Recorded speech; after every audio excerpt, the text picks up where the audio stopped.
Hello, my little fishies. Wood, congratulations on getting first in chat, and I hope that you have a lovely family dinner.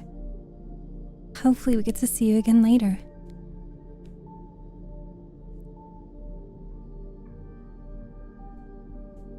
Hello, Samuel. Hello, Silence. Chinacotino, welcome.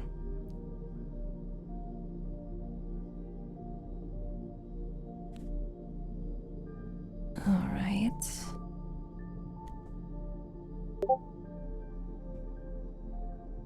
That was you. That wasn't me, that was you. Pika. Hi, Pika. It's good to see you. Who is ready for more of Pride and Prejudice? I know I am. I'm excited to continue reading it.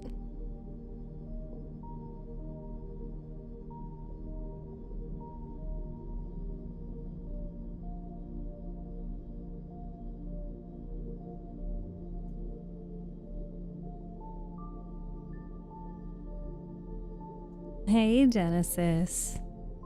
You're ready as well? Let's see if we can get some more fishies in here. We're starting on time. I had wanted to start a little early, but that's okay. We didn't exactly get what we wanted. Let me go ahead and set up the next puzzle as well.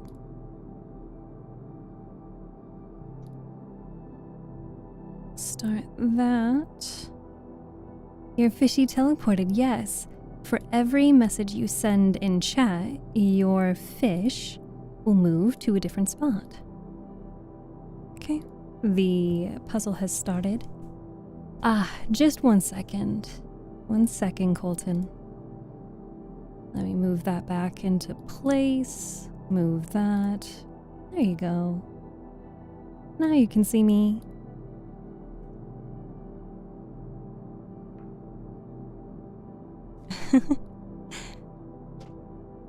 It's just a little bit of configuration, you know?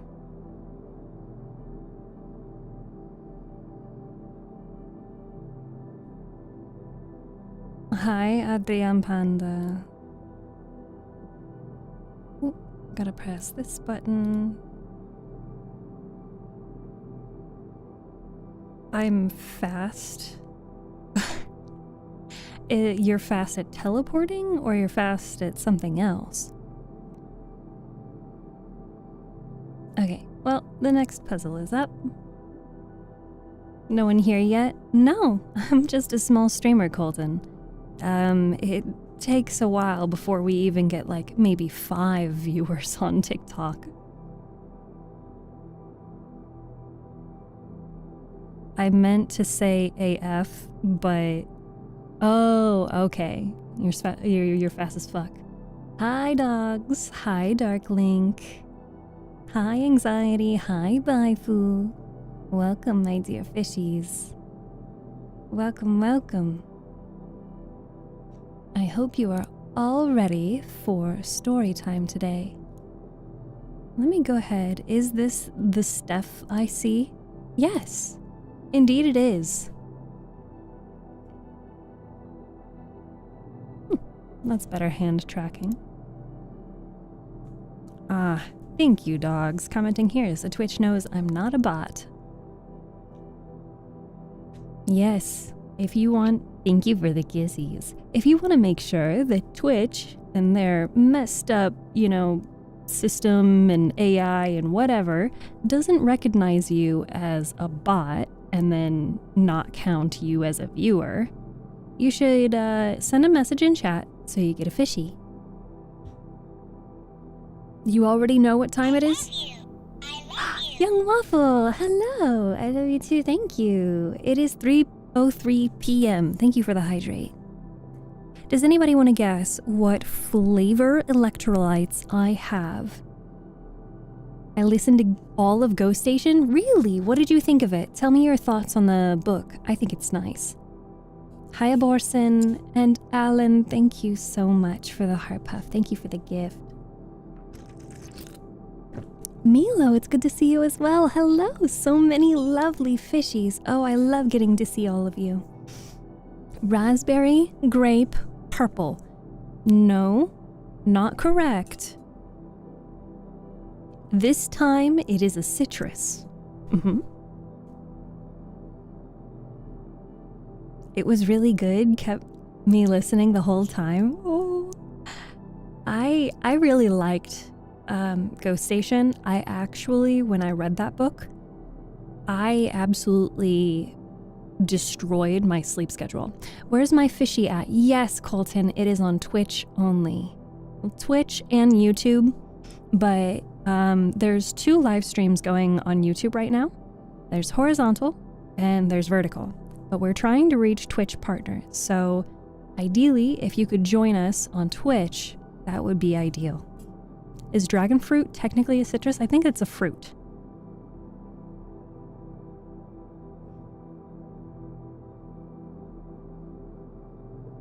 Orange flavor? It is orange. Yes, Sam.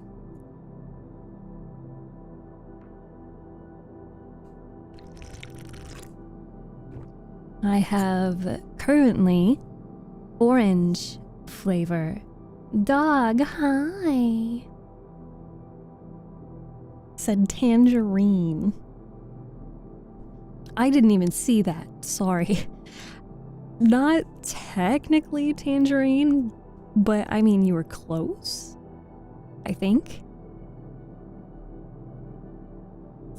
But anyway, the puzzle is up. Do let me know if there are any issues with the puzzle. That response, melt me. Oh, come on. It's fruit of a cactus, but not a cactus fruit. I was trying to be dumb, but I was right. You can be dumb and smart. And just a reminder, if you want to check our progress of partner pushing on Twitch, !PP or !partner. I just thought, PP partner push. I thought that would be funny. We can laugh about it. It's fine. It's fine. All right, let's go into. We can laugh about it. Yeah. Oh, and thank you for reminding me. I don't get to see these in my Cortana. Is that you? I get that sometimes. Yeah. If you would like me to do a traditional ASMR stream, you can contribute a maximum of 2,000 points to the channel point challenge, whatever the fuck it is. You can contribute a maximum of 2,000 channel points per stream to the ASMR challenge. All right, so don't forget to do that. I can't see it in my view, so if I don't acknowledge you, it is literally because I can't see that you've done that. I can only see chat messages.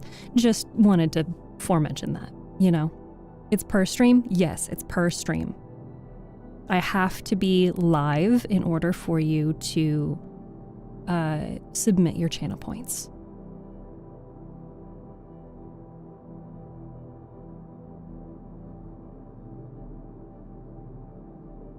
All right. What do you say we continue reading? If you were here yesterday, you'll recall that we are currently on chapter 51. Wow. Of Pride and Prejudice. That means we are 80% of the way through the book. Now, I don't know that it's likely we will finish it today, but we can certainly try.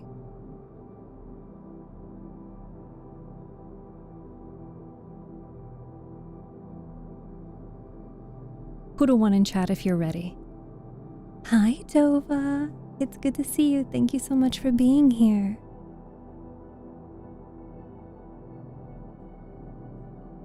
And thank you to all the people who maybe you haven't sent a chat message, and that is perfectly okay. You don't have to.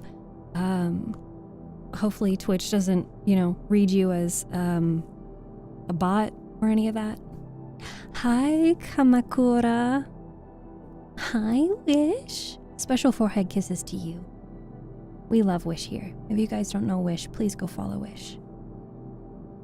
If we have an available mod, can we get a special shout out for Wish Tales, please? Colton is ready on TikTok. Pika is ready. Chino Kochino is ready. Kumakura, Harukin, Wish, Baifu. I think Samuel is very, very, very, very, very ready. Dova's ready.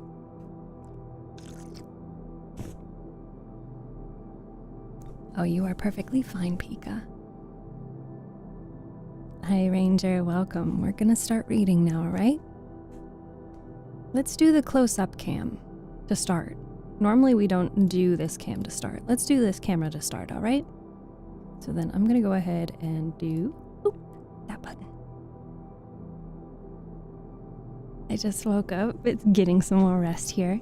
Happy to help you slowly wake up with a nice story and something lovely to listen to.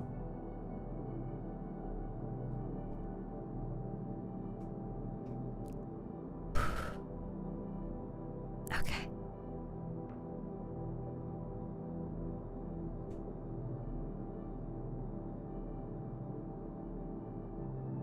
Chapter 51. Their sister's wedding day arrived, and Jane and Elizabeth felt for her probably more than she felt for herself. The carriage was sent to meet them, and they were to return in it by dinner time. Their arrival was dreaded by the elder Miss Bennets, and Jane more especially, who gave Lydia the feelings which would have attended herself, had she been the culprit, and was wretched in the thought of what her sister must endure. They came. The family were assembled in the breakfast room to receive them. Smiles decked the face of Mrs. Bennet as the carriage drove up to the door. Her husband looked impenetrably grave. Her daughters, alarmed, anxious, uneasy. Lydia's voice was heard in the vestibule. The door was thrown open, and she ran into the room. Her mother stepped forwards, embraced her, and welcomed her with rapture, gave her hand with an affectionate smile to Wickham, who followed his lady, and wished them both joy with an alacrity which shewed no doubt of their happiness. Their reception from Mr. Bennet, to whom they then turned, was not quite so cordial. His countenance rather gained an austerity, and he scarcely opened his lips. The easy assurance of the young couple, indeed, was enough to provoke him. Elizabeth was disgusted, and even Miss Bennet was shocked. Lydia was Lydia still, untamed, unabashed, wild, noisy, and fearless. She turned from her sister to sister, demanding their congratulations, and when at length they all sat down, looked eagerly round the room, took notice of some little alteration in it, and observed with a laugh that it was a great while since she had been there. Wickham was not at all more distressed than herself, but his manners were always so pleasing that had his character and his marriage been exactly what they thought, what they ought, his smiles and his easy address, which he claimed their relationship, would have delighted them all. Elizabeth had not before believed him quite equal to such assurance, but she sat down, resolving within herself to draw no limits in the future to the impudence of an impudent man. She blushed, and Jane blushed, but the cheeks of the two who caused their confusion suffered no variation of colour. There was no want of discourse. The bride and her mother could neither of them talk fast enough, and Wickham, who happened to sit near Elizabeth, began inquiring after his acquaintance in the neighbourhood, with a good-humoured ease which she felt very unable to equal in her replies.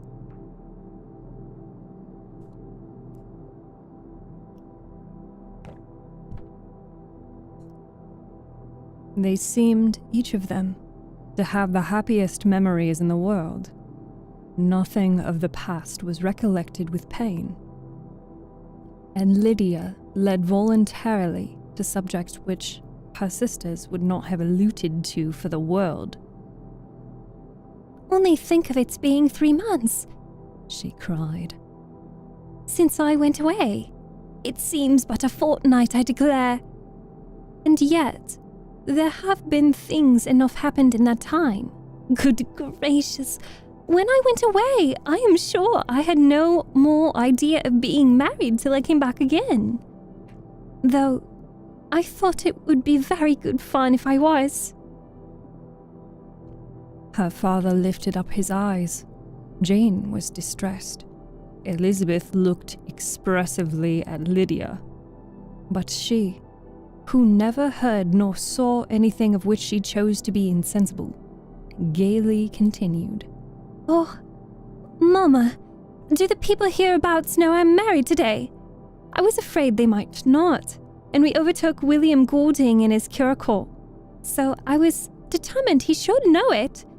And so I let down the side glass next to him and took off my glove and let my hand just rest upon the window frame, so that he might see the ring, and then I bowed and smiled like anything." Elizabeth could bear it no longer. She got up and ran out of the room, and returned no more till she heard them passing through the hall to the dining parlour. She then joined them soon enough to see Lydia with anxious parade walk up to her mother's right hand,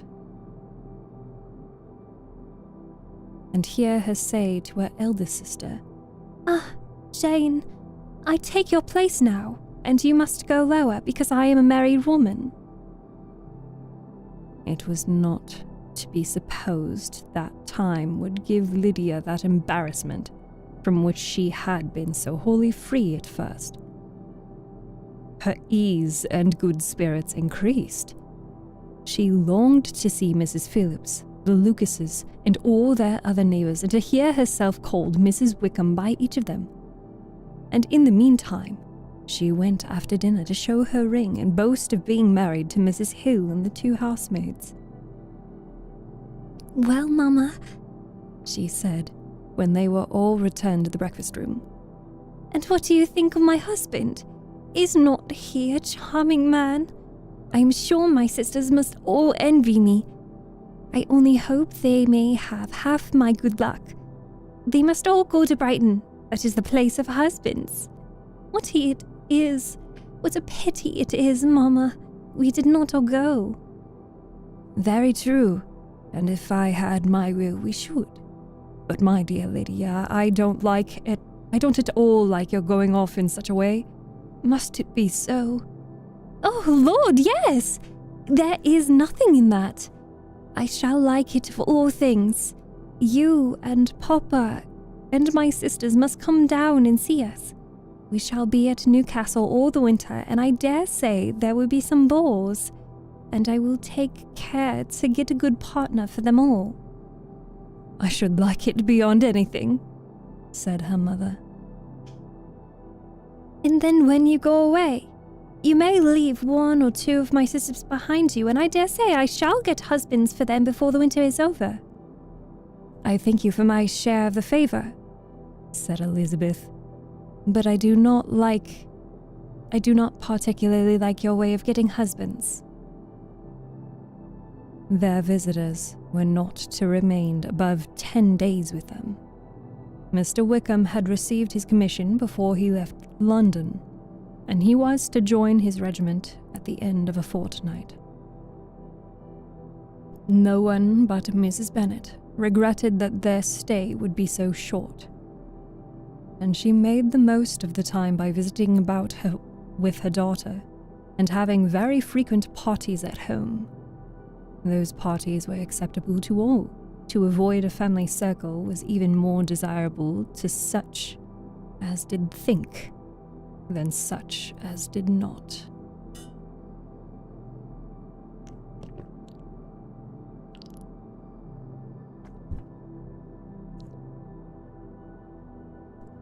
Wickham's affection for Lydia was just what Elizabeth had expected to find it, not equal to Lydia's for him. She had scarcely needed her present observation to be satisfied from the reason of things, that their elopement had been brought on by the strength of her love rather than by his. He chose to elope with her at all, and she would have wondered why, without violently caring for her, he chose to elope with her at all, had she not felt certain that his flight was rendered necessary by distress of circumstances. And if it were the case, he was not the young man to resist an opportunity of having a companion.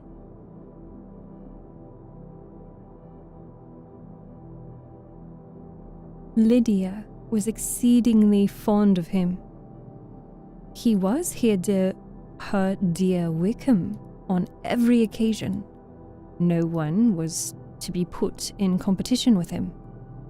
He did everything best in the world, and she was sure he would kill more birds on the 1st of September than anyone else in the country. One morning, soon after their arrival, as she was sitting with her 2 elder sisters, she said to Elizabeth, "Lizzie, I never gave you an account of my wedding, I believe. You were not by when I told Mama and the others all about it. Are you not curious to hear how it was managed?" "Not really," replied Elizabeth. "I think there cannot be too little said on the subject." "La, you are so strange. But I must tell you how it went off. We were married, you know, at St. Clement's. Because Wickham's lodgings were in that parish. And it was settled that we should all be there by 11 o'clock. My uncle and aunt and I were to go together, and the others were to meet us at the church. Well, Monday morning came, and I was in such a fuss. I was afraid, so afraid, you know, that something would happen to put it off. And then I should have gone quite distracted. And there was my aunt. All the time I was dressing, preaching and talking away just as if she was reading a sermon. However, I did not hear above 1 word in 10, for I was thinking, you may suppose, of my dear Wickham. I longed to know whether he would be married in his blue coat. Well, and so we breakfast at 10, as usual. I thought it would be over, for, by the by, you are to understand that my uncle and aunt were horrid unpleasant all the time I was with them. If you will believe me, I did not once put my foot out of doors though I was there a fortnight. Not one party or scheme or anything. To be sure, London was rather thin, but, however, the little theatre was open. Well, and so just as the carriage came to the door, my uncle was called away upon business to that horrid man Mr. Stone. And then, you know, when once they got together, there was no end of it. Well, I was so frightened I did not know what to do, for my uncle was to give me away, and if we were beyond the hour we could not be married all day. But luckily, he came back again in 10 minutes' time, and then we all set out. However, I recollected afterwards that If he had been prevented going, the wedding need not be put off, for Mr. Darcy might have done as well. Mr. Darcy? Repeated Elizabeth in utter amazement. Oh, yes, he was to come there with Wickham, you know. But, gracious me, I quite forgot. I ought not to have said a word about it. I promised them so faithfully. What will Wickham say? It was to be a secret. If it was to be a secret, said Jane, say not another word on the subject. You may depend on my seeking no further. Oh, certainly, said Elizabeth, though burning with curiosity. We will ask you no further questions. Thank you, said Lydia. For if you did, I should certainly tell you all, and then Wickham would be angry. On such encouragement to ask, Elizabeth was forced to put it out of her power by running away. But to live in ignorance on such a point was impossible, or at least it was impossible not to try for information. Mr. Darcy had been at her sister's wedding. It was exactly a scene, and exactly among people where he had apparently least to do, and least temptation to go. Conjectures as to the meaning of it, rapid and wild, hurried into her brain, but she was satisfied with none. Those that best pleased her, as placing his conduct in the noblest light, seemed most improbable. She could not bear such suspense, and hastily seizing a sheet of paper, wrote a short letter to her aunt to request an explanation of what Lydia had dropped, if it were compatible with the secrecy which had been intended.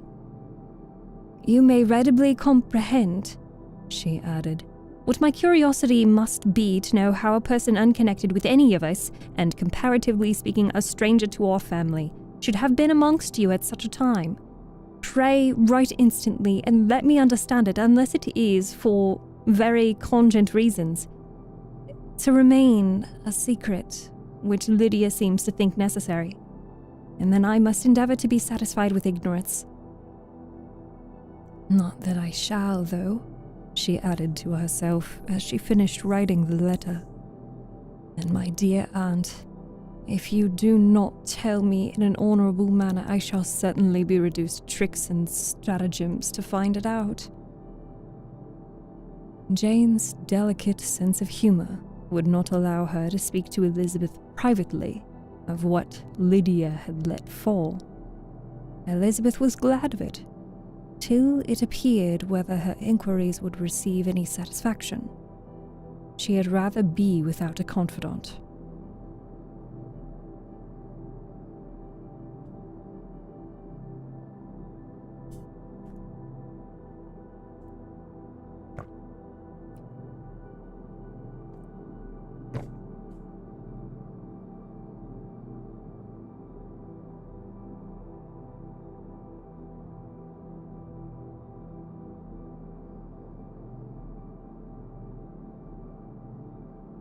Chapter 52. Elizabeth had the satisfaction of receiving an answer to her letter as soon as she possibly could. She was no sooner in possession of it than hurrying into a little copse where she was least likely to be interrupted. She sat down on one of the benches and prepared to be happy, for the length of the letter convinced her that it did not contain a denial.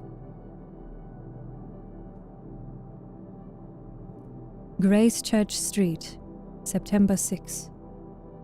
My dear niece, I have just received your letter, and shall devote this whole morning to answering it, as I foresee that a little writing will not comprise what I have to tell you. I must confess myself surprised by your application. I did not expect it from you.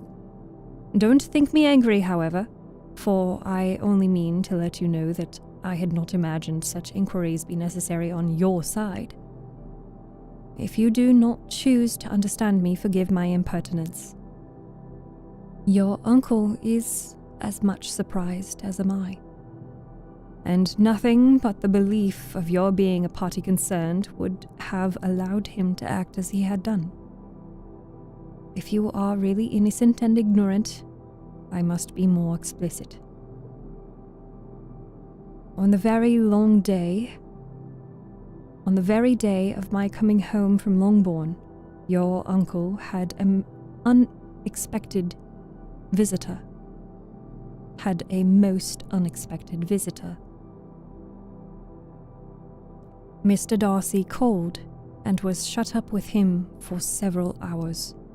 It was all over before I arrived, so my curiosity was not so dreadfully racked as yours seems to have been. He came to tell Mr. Gardiner that he had found out where your sister and Mr. Wickham were, and that he had seen and talked with them both.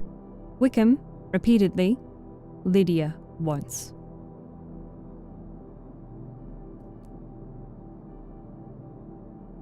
From what I can collect, he left Derbyshire only one day after ourselves, and came to town with the resolution of hunting for them. The motive professed was his conviction of its being owing to himself that Wickham's worthlessness had not been so well known as to make it impossible for any young woman of character to love or confide in him. He generously imputed the whole to his mistaken pride, and confessed that he had before thought it beneath him to lay his private actions to the world. His character was to speak for itself. He called it, therefore, his duty to step forward and endeavour to remedy an evil which had been brought on by himself. If he had another motive, I am sure it would never disgrace him. He had been some days in town before he was able to discover them, but he had something to direct his search, which was more than we had, and the consciousness of this was another reason for his resolving to follow us. There was a lady, it seems, a Mrs. Young, who was some time ago governess to Miss Darcy, and was dismissed from her charge on some cause of disapprobation, though he did not say what.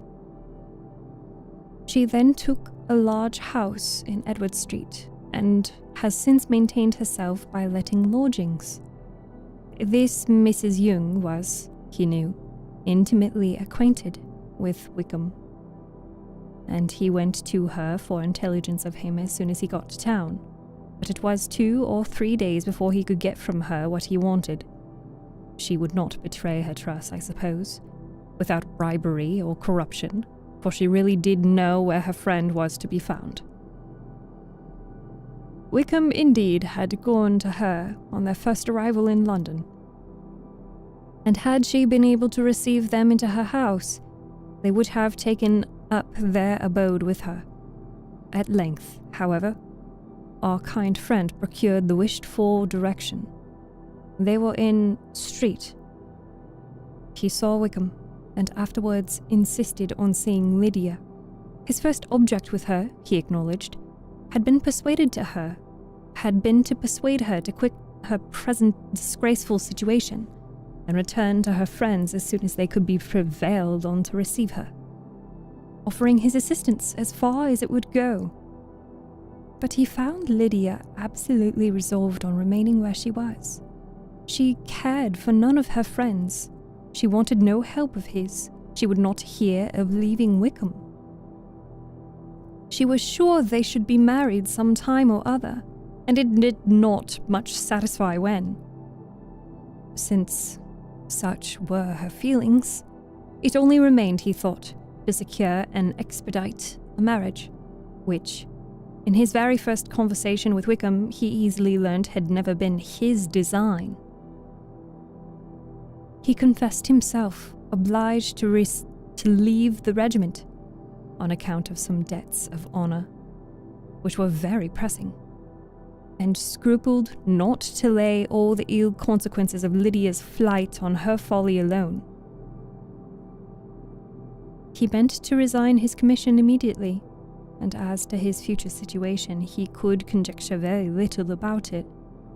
He must go somewhere, but he did not know where, and he knew he should have nothing to live on. Mr. Darcy asked him why he had not married your sister at once. Though Mr. Bennet was not imagined to be very rich, he would have been able to do something for him, and his situation must have benefited by marriage. But he found, in reply to this question, that Wickham still cherished the hope of more effectually making his fortune by marriage in some other country. Under such circumstances, however, he was not likely to be proof against the temptation of immediate relief. They met several times, for there was much to be discussed. Wickham, of course, wanted more than he could get, but at length was reduced to be reasonable. Everything being settled between them, Mr. Darcy's next step was to make your uncle acquainted with it, and he first called in Gracechurch Street the evening before I came home. But Mr. Gardiner could not be seen, and Mr. Darcy found, on further inquiry, that your father was still with him, but would quit town the next morning. He did not judge your father to be a person whom he could so properly consult as your uncle, and therefore readily postponed seeing him till after the departure of the former. He did not leave his name. Until the next day, it was only known that a gentleman had called on business. On Saturday, he came again. Your father was gone, your uncle at home, and as I said before, they had a great deal of talk together. They met again on Sunday, and then I saw him too. It was not all settled before Monday. As soon as it was, the express was sent off to Longbourn, but our visitor was very obstinate. I fancy, Lizzie, that obstinacy is the real defect in his character after all. He has been accused of many faults at different times, but this is the true one. Nothing was to be done that he did not do himself, though I am sure, and I do not speak it to be thanked, therefore say nothing about it, your uncle would most readily have settled the whole. They battled it together for a long time, which was more than either the gentleman or lady concerned in it to be deserved. But at last, your uncle was forced to yield, and instead of being allowed to be of use to his niece, was forced to put up with only having the probable credit of it, which went sorely against the grain, and I really believe your letter this morning gave him great pleasure, because it required an explanation that would rob him of his borrowed feathers, and give the praise where it was due. But Lizzie, this must go no farther than yourself, or Jane, at most. You know pretty well, I suppose, what has been done for the young people. His debts are to be paid, amounting, I believe, to considerably more than £1,000, another 1,000 in addition to her own settled upon her, and his commission purchased. The reason why all this was to be done by him alone was such as I have given above. It was owing to him, to his reserve and want of proper consideration, that Wickham's character had been so misunderstood, and consequently, that he had been received and noticed as he was. Perhaps there was some truth in this, though I doubt whether his reserve, or anybody's reserve, can be answerable for the event. But in spite of all this fine talking, my dear Lizzie, you may rest perfectly assured that your uncle would never have yielded if he had not given him credit for another interest in the affair. When all this was resolved on, he returned again to his friends, who were still staying at Pemberley, but it was agreed that he should be in London once more when the wedding took place, and all the money matters were then to receive the last finish. I believe I have now told you everything. It is a relation which you tell me is to give you great surprise. I hope at least it will not afford you any displeasure. Lydia came to us, and Wickham had constant admission to the house. He was exactly what he had been when I knew him in Hertfordshire, but I would not tell you how little I was satisfied with her behaviour while she stayed with us. If I had not perceived by Jane's letter last Wednesday that her conduct on coming home was exactly of a piece with it, and therefore what I now tell you can give you no fresh pain. I talked to her repeatedly in the most serious manner, representing to her all the wickedness of what she had done, and all the unhappiness she had brought on her own family. If she heard me, it was by good luck, for I am sure she did not listen. It was sometimes quite provoked, but then I recollected my dear Elizabeth and Jane, and for their sakes, had patience with her. Mr. Darcy was punctual in his return, and, as Lydia has informed you, attended the wedding.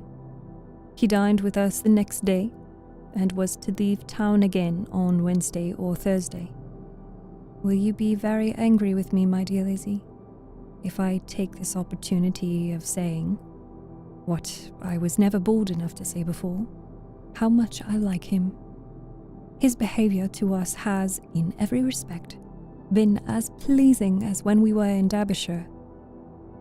His understanding and opinions all please me, and he wants nothing but a little more liveliness. And that, if he marry prudently, his wife may teach him. I thought him very sly. He hardly ever mentioned your name, but slyness seems fashion.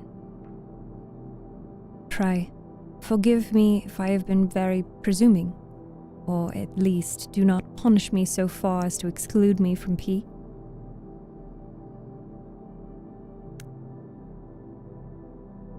Pemberley. I shall never be quite happy till I have been all round the park. A low phaeton, with a nice little pair of ponies, would be the very thing. But I write no more. The children have been wanting me this half hour. Yours sincerely, M. Gardiner.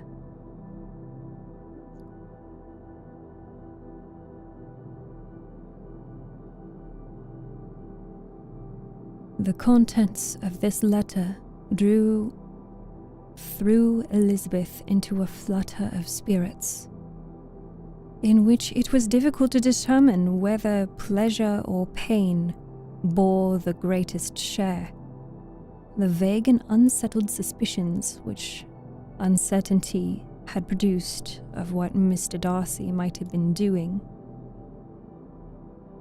to forward her sister's match, which she had feared to encourage as an exertion of goodness too great to be probable, and at the same time dreaded to be just, from the pain of obligation, were proved beyond their greatest extent to be true.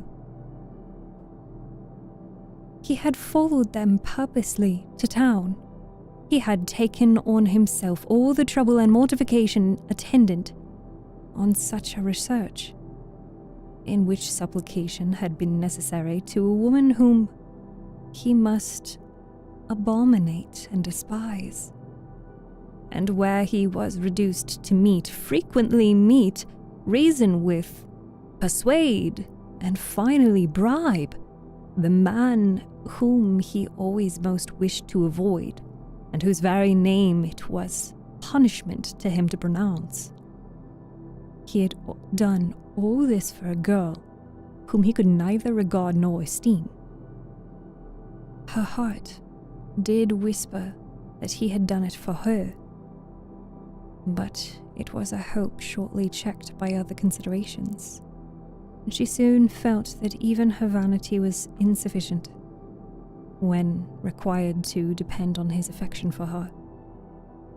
For a woman who had already refused him as able to overcome a sentiment so natural as abhorrence against a relationship with Wickham, brother-in-law of Wickham, every kind of pride must revolt from the connection.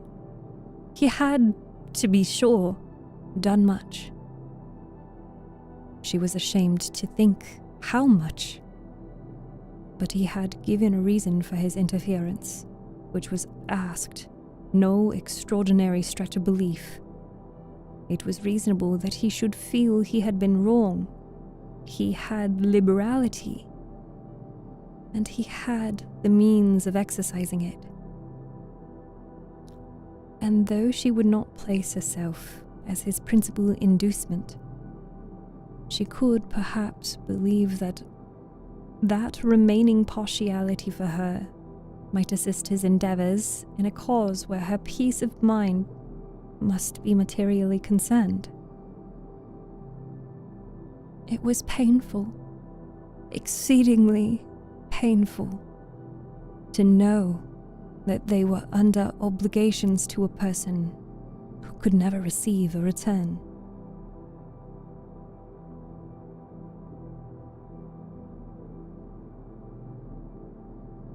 They owed the restoration of Lydia, her character, everything, to him.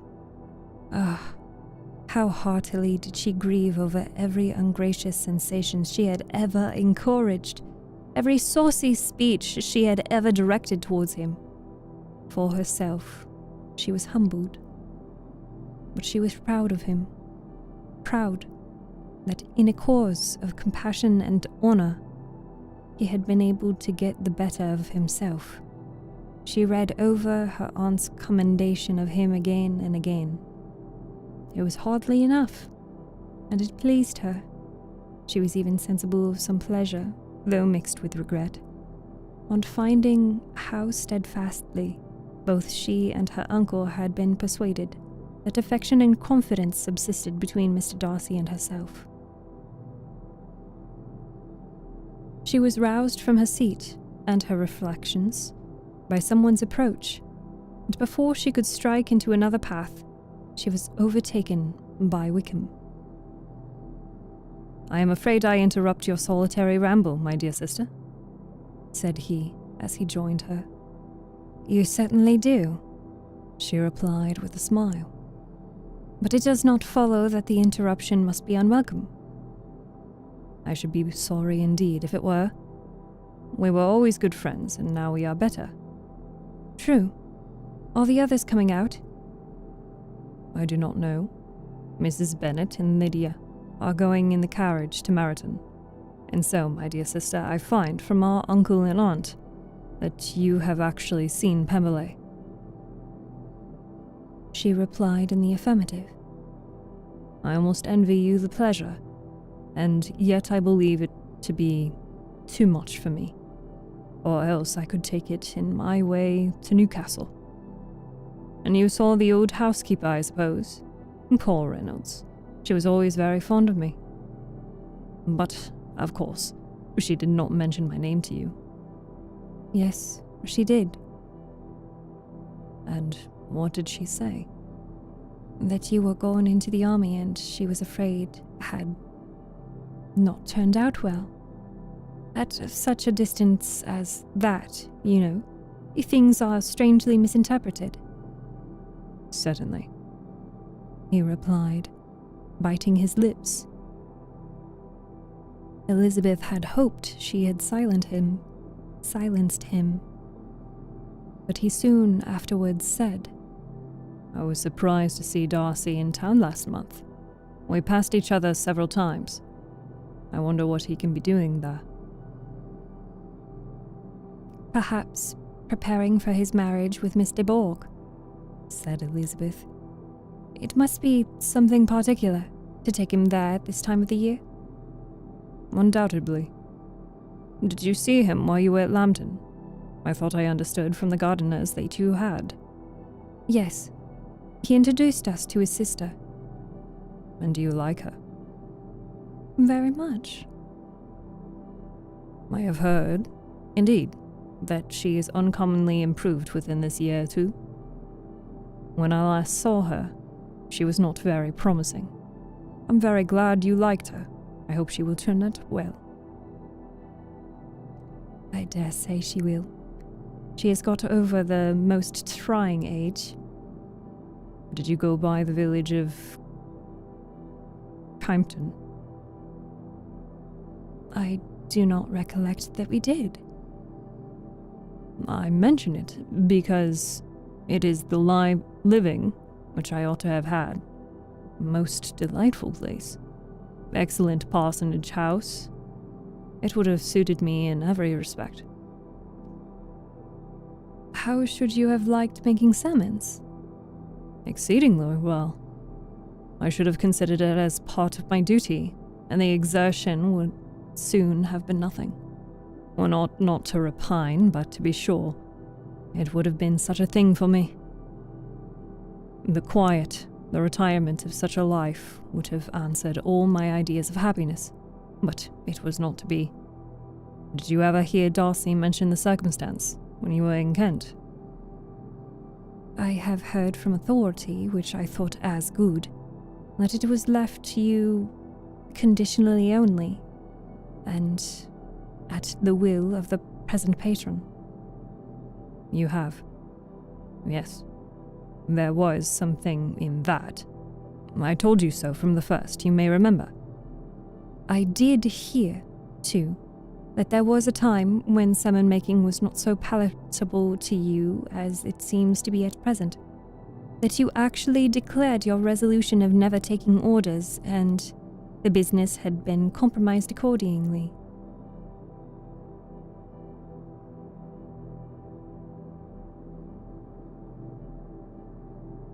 You did. And it was not wholly without foundation. You may remember what I told you on that point when we first talked of it. They were now almost at the door of the house, for she had walked fast to get rid of him, and unwilling, for her sister's sake, to provoke him, she only said in reply, with a good-humoured smile, "Come, Mr. Wickham, we are brother and sister, you know. Do not let us quarrel about the past. In future, I hope we shall always be of one mind." She held out her hand. He kissed it, with affectionate gallantry, though he hardly knew how to look, and they entered the house.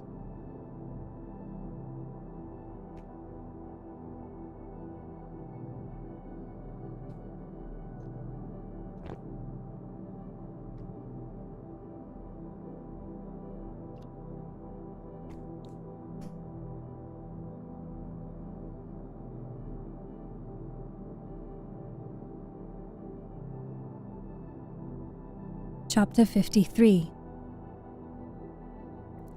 Mr. Wickham was so perfectly satisfied with this conversation that he never again distressed himself or provoked his dear sister Elizabeth by introducing the subject of it.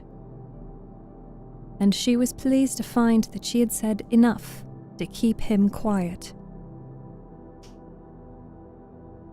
On the day of his and Lydia's departure soon came, and Mrs. Bennet was forced to submit to a separation, which, as her husband by no means entered into her scheme of their all going to Newcastle, was likely to continue at least a 12-month.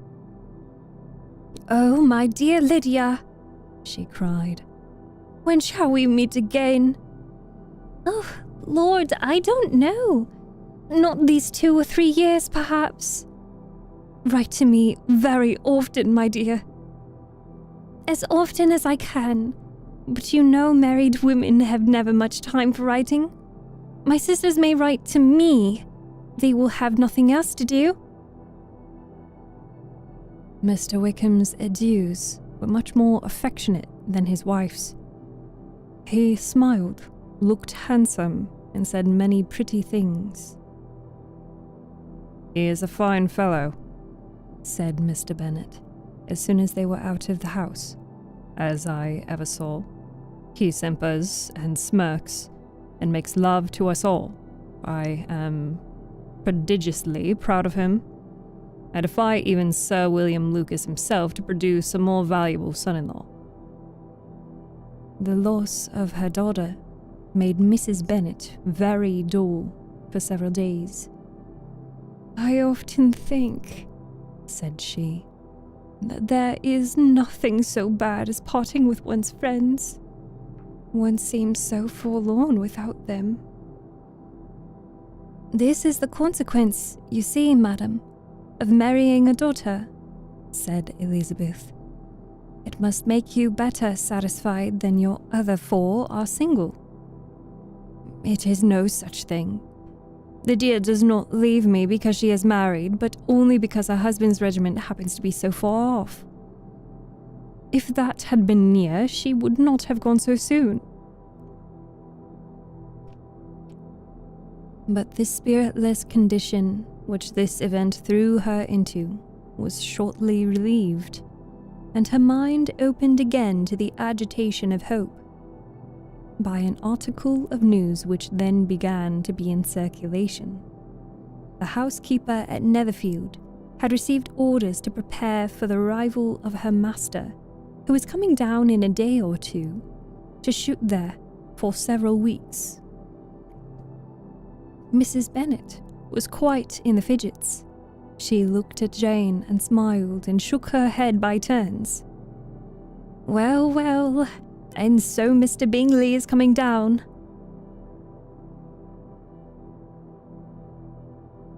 For Mrs. Phillips first brought her the news. "Well, so much the better. Not that I care about it, though. He is nothing to us, you know, and I am sure I never want to see him again. But, however, he is very welcome to come to Netherfield if he likes it. And who knows what may happen again. But that is nothing to us. You know, sister, we agreed long ago never to mention a word about it. And so it is quite certain he is coming?" "You may depend on it," replied the other. "For Mrs. Nichols was in Meryton last night. I saw her passing by, and went out myself on purpose to know the truth of it.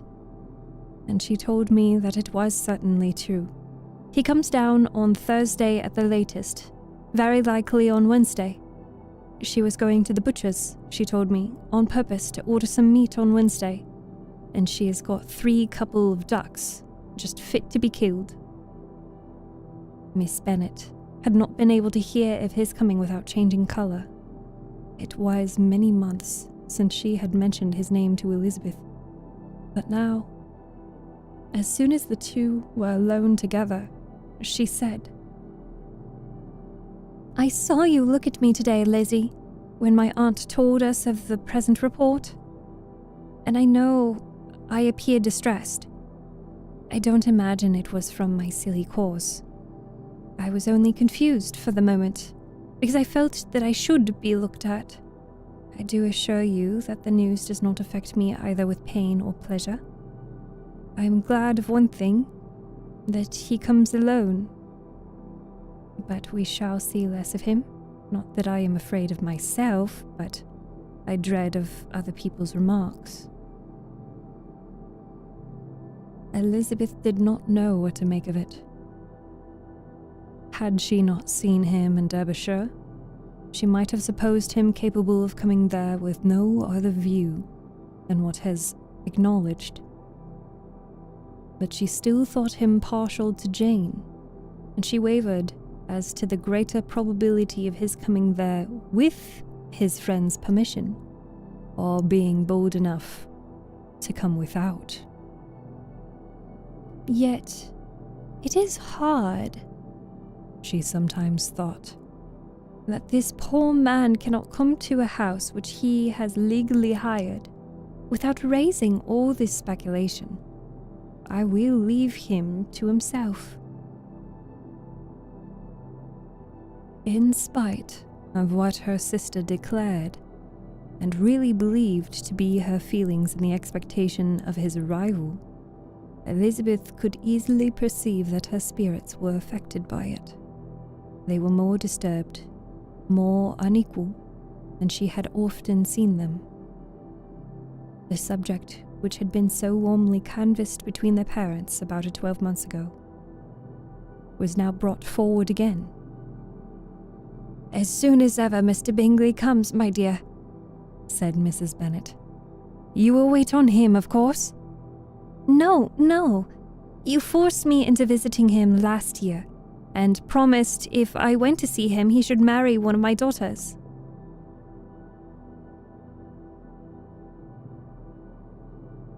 But it ended in nothing, and I will not be sent a fool's errand again.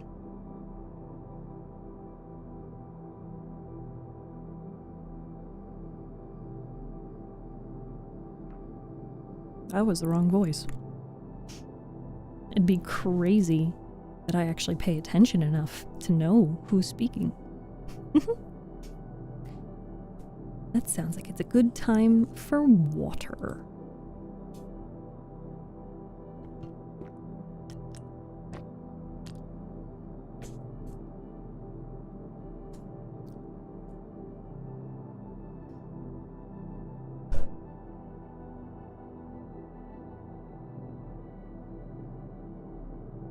"As soon as ever Mr. Bingley comes, my dear," said Mrs. Bennet. "You will wait on him, of course?" No. You forced me into visiting him last year and promised if I went to see him he should marry one of my daughters. But in the end, it ended in nothing, and I will not be sent on a fool's errand again." His wife represented to him how absolutely necessary short an attention would be from all the neighbouring gentlemen on his returning to Netherfield. "'Tis an etiquette I despise," said he. "If he wants our society, let him seek it. He knows where we live. I will not spend my hours in running after my neighbours every time they go away and come back again." "Well, all I know is that it will be abominably rude if you do not wait on him. But, however, that shan't prevent my asking him to dine here. I am determined. We must have Mrs. Long and the Gouldings soon. That will make 13 with ourselves, so there will be just room at table for him." Consoled by this resolution, she was the better able to bear her husband's incivility, though it was very mortifying to know that her neighbours might all see Mr. Bingley, in consequence of it, before they did. As the day of his arrival drew near,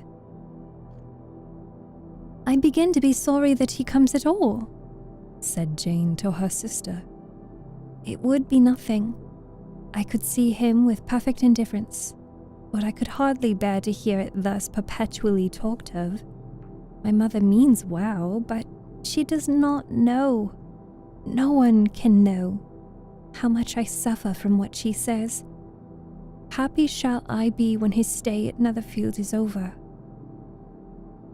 "I wish I could say anything to comfort you," replied Elizabeth. "But it is wholly out of my power.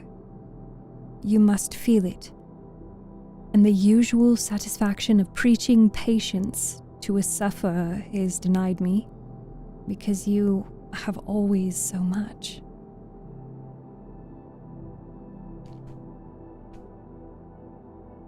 Mr. Bingley arrived. Mrs. Bennet, through the assistance of servants, contrived to have the earliest tidings of it, that the period of anxiety and fretfulness on her side might be as long as it could. She counted the days that must intervene before their invitation could be sent, hopeless of seeing him before. But on the third morning after his arrival in Hertfordshire, she saw him, from her dressing window, enter the paddock, and ride towards the house. Her daughters were eagerly called to partake in her joy.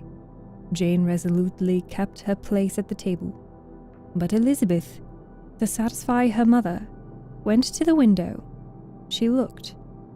She saw Mr. Darcy with him, and sat down again by her sister. "There is a gentleman with him, Mamma," said Kitty. "Who can it be?" "Some acquaintance or other, my dear, I suppose. I am sure I do not know." "La," replied Kitty. "it looks like that man that used to be with him before. Mr. What's his name?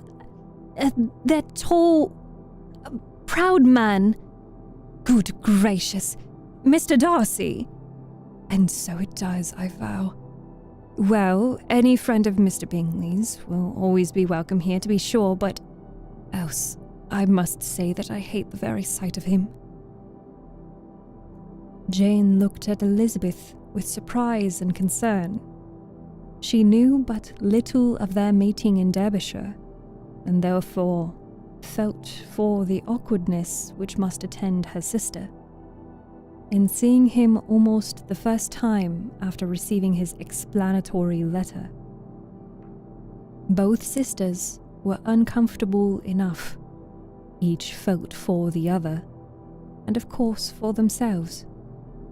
And their mother talked on of her dislike of Mr. Darcy, and her resolution to be civil to him only as Mr. Bingley's friend, without being heard by either of them. But Elizabeth had sources of uneasiness which could not be suspected by Jane, to whom she had never yet had courage to show Mrs. Gardiner's letter, or to relate her own change of sentiment toward him. To Jane, he could only be a man whose proposals she had refused, and whose merit she had undervalued. But to her own more extensive information, he was the person to whom the whole family were indebted for the first of benefits, and whom she regarded herself with interest, if not quite so tender, at least as reasonable and just as what Jane felt for Bingley. Her astonishment at his coming to Netherfield, to Longbourn, and voluntarily seeking her again, was almost equal to what she had known on first witnessing his altered behaviour in Derbyshire. The colour which had driven from her face returned for half a minute with an additional glow, and a smile of delight added lustre to her eyes as she thought for that space of time that his affection and wishes must still be unshaken, but she would not be secure. "Let me first see how he behaves," said she. "It will then be early enough for expectation." She sat intently at work, striving to be composed, and without daring to lift up her eyes, till anxious curiosity carried them to the face of her sister, as the servant was approaching the door. Jane looked a little paler than usual, but more sedate than Elizabeth had expected. On the gentleman's appearing, her colour increased, yet she received them with tolerable ease, and with propriety of behaviour equally free from any symptom of resentment or unnecessary complaisance.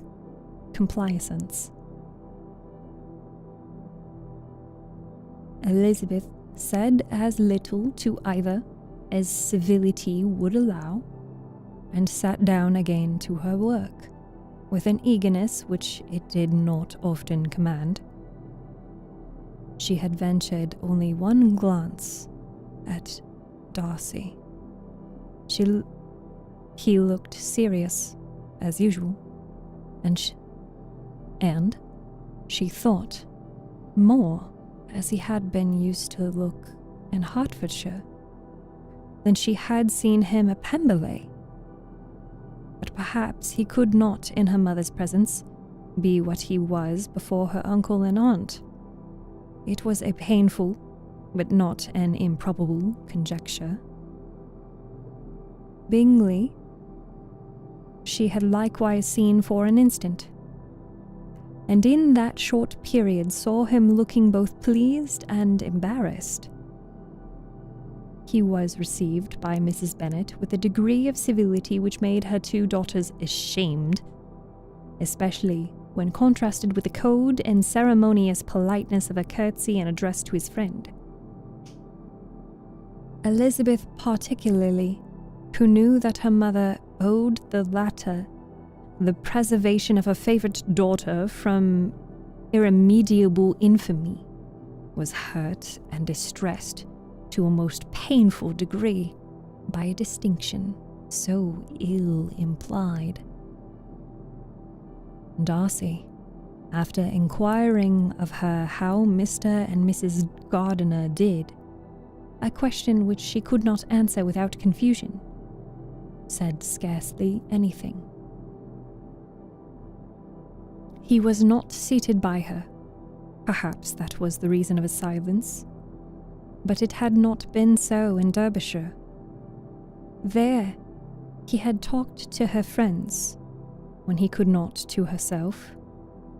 But now, several minutes elapsed without bringing the sound of his voice, and when occasionally, unable to resist the impulse of curiosity, she raised her eyes to his face, she as often found him looking at Jane as at herself, and frequently on no object but the ground. More thoughtfulness and less anxiety to please than when they last met were plainly expressed. She was disappointed and angry with herself for being so. "Could I expect it to be otherwise?" said she. "Yet why did he come?" She was in no humour for conversation with anyone but himself, and to himself she had hardly courage to speak. She inquired after his sister, but could do no more. "It is a long time, Mr. Bingley, since you went away," said Mrs. Bennet. He readily agreed to it. "I began to be afraid you would never come back again. People did say you meant to quit the place entirely in Michaelmas. But, however, I hope it is not true. A great many chances have happened in the neighbourhood since you went away. Miss Lucas is married and settled, and one of my own daughters, I suppose you have heard of it. Indeed, you must have seen it in the papers. It was in the Times and the Courier, I know, though it was not a point in as it ought to be. It was only said lately George Wickham Esquire to Miss Lydia Bennet, without there being a syllable said of her father or the place where she lived or anything. It was my brother Gardiner's drawing up too, and I wonder how he came to make such an awkward business of it. Did you see it?" Bingley replied that he did, and made his congratulations. Elizabeth dared not lift up her eyes. How Mr. Darcy looked, therefore, she could not tell. "It is a delightful thing, to be sure, to have a daughter well married," continued her mother. "But at the same time, Mr. Bingley, it is very hard to have her taken such away from me. They are gone down to Newcastle, a place quite northward, it seems, and they are to stay I don't know how long. His regiment is there, for I suppose you have heard of his leaving the shire, and of his being gone into the regulars. Thank heaven, he has some friends, though perhaps not as many as he deserves." Elizabeth, who knew this to be levelled at Mr. Darcy, was in such misery of shame that she could hardly keep her seat. It drew from her, however, the exertion of speaking, which nothing else had so effectively done before, and she asked Bingley whether he meant to make any stay in the country at present. A few weeks, he believed. "When you have killed all your own birds, Mr. Bingley," said her mother, "I beg you will come here and shoot as many as you please on Mr. Bennet's manor. I am sure he will be vastly happy to oblige you and will save all the best for the Covices for you." Elizabeth's misery increased at such unnecessary, such officious attention. Were the same fair prospect to arise at present as had flattered them a year ago, everything, she was persuaded, would be hastening to the same vexatious conclusion. At that instant, she had felt that years of happiness could not make Jane or herself amends for moments of such painful confusion.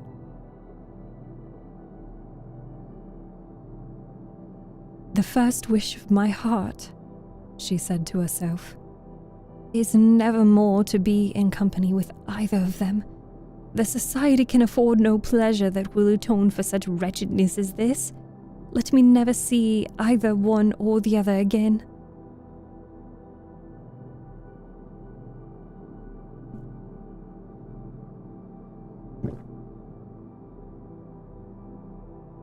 Yet the misery, for which years of happiness would offer no compensation, received soon afterwards material relief from observing how much the beauty of her sister rekindled the admiration of her former lover.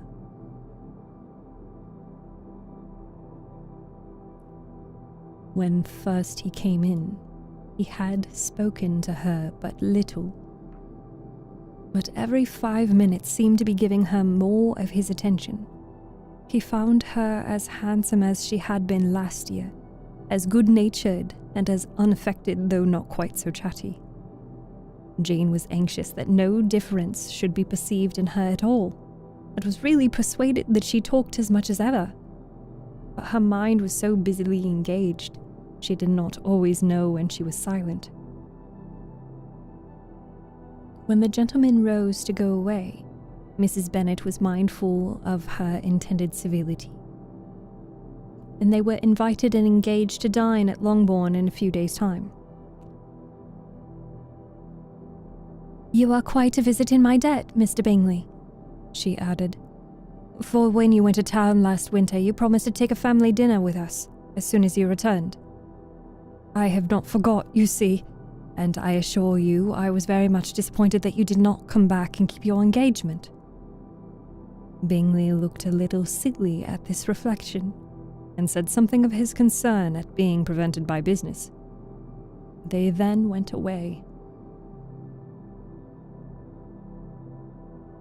Mrs. Bennet had been strongly inclined to ask them to stay and dine there that day. But, though she always kept a very good table, she did not think anything less than 2 courses could be good enough for a man on whom she had such anxious designs, or satisfy the appetite and pride of one who had 10,000 a year.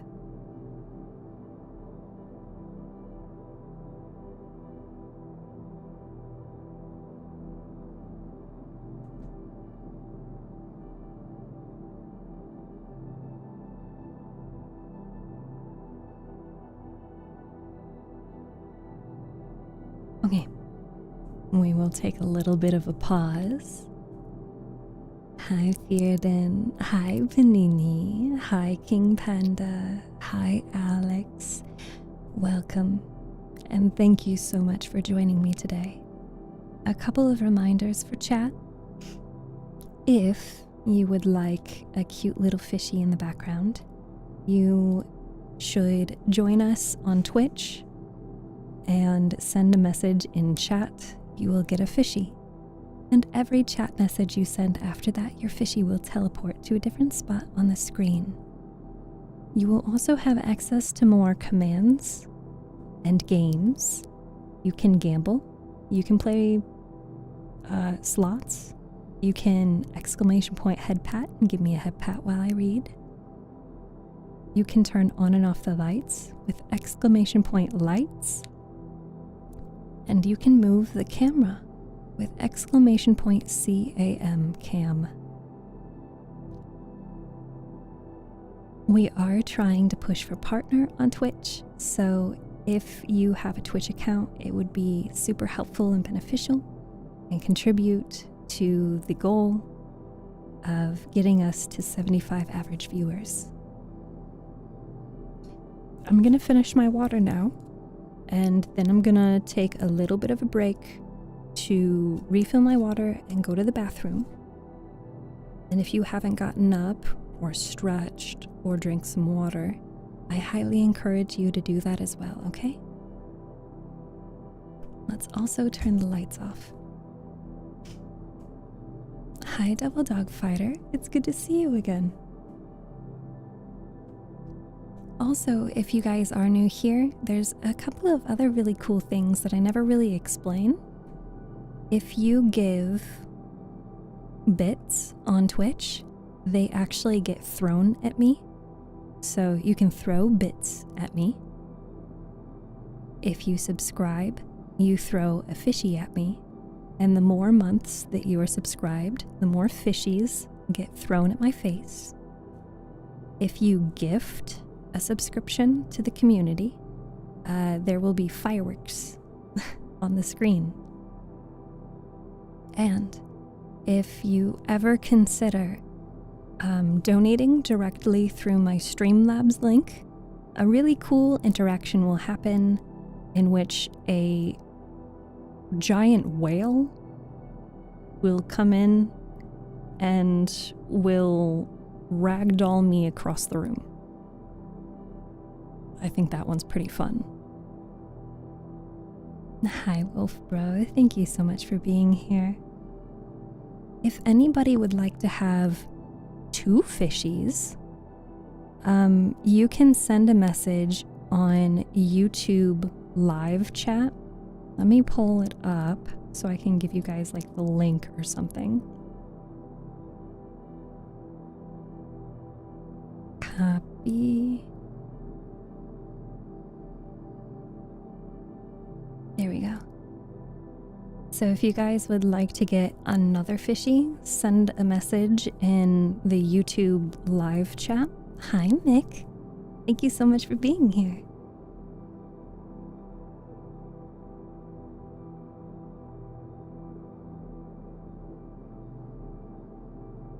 Thank you for the head pats. I appreciate that. How am I today? I'm doing pretty well. I got a good night of sleep, which is much needed after this past week. It's been very busy. I had some food today. I had a corn dog. I like corn dogs. And I got my hair cut. And I actually had like a really cool conversation with someone about health stuff. And thank you for another head pat. Thank you, thank you. I gave them some advice on how to, improve some of their symptoms. And I really hope that I made a big difference in that person's life. Like, I can't wait. I don't even know them. Like, they're a stranger to me today. But I'm absolutely gonna go, get my hair cut by them again. But they were so lovely, and I really hope that I made a difference for them. I hope that after they see their cardiologist that they get all the answers they need. Thank you for another head pat. Thank you, thank you. I saw some of you guys pointing out that I had a very big gulp in there. I'm so sorry if you don't like listening to that. My microphone is just so sensitive, and I keep my water on that side of my desk. I love you. And what, Wolf Bro? And I love you too, Dova. Thank you. Thank you, thank you. Honestly, I say thank you a lot. because I don't know what other words I can use to describe how grateful I am to this community and all of the people in this community.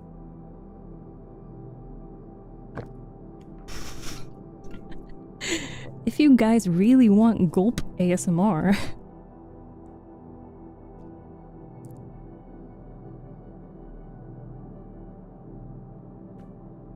all right, I'm gonna go ahead and refill my water. You can't say I grate you when one is grateful. I mean, you can say I'm grateful for you. Okay, I'm gonna go be right back so I can do a couple of things, but I will try to be back as quickly as I can, okay? TikTok chat, you're gonna hang out with Twitch chat. So Twitch chat, keep TikTok chat entertained. I don't know, maybe, you know what? Maybe TikTok chat wants to see the fishies. There. You know what, TikTok chat? Enjoy the fishies.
I water you like one of my French plants.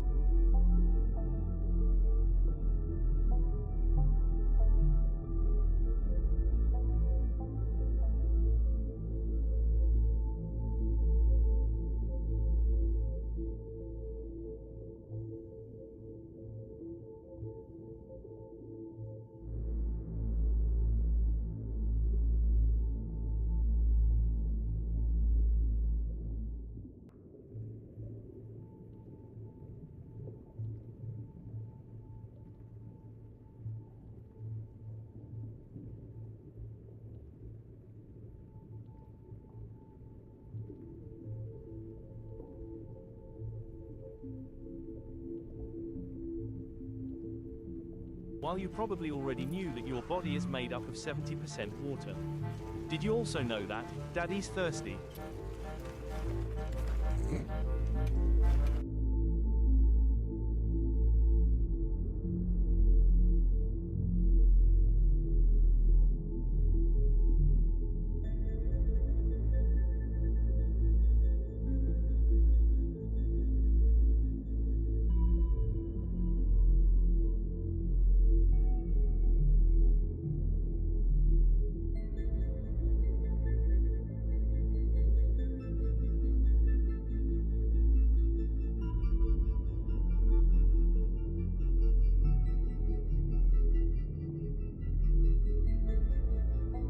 What do you get when you cross the Atlantic Ocean with the Titanic?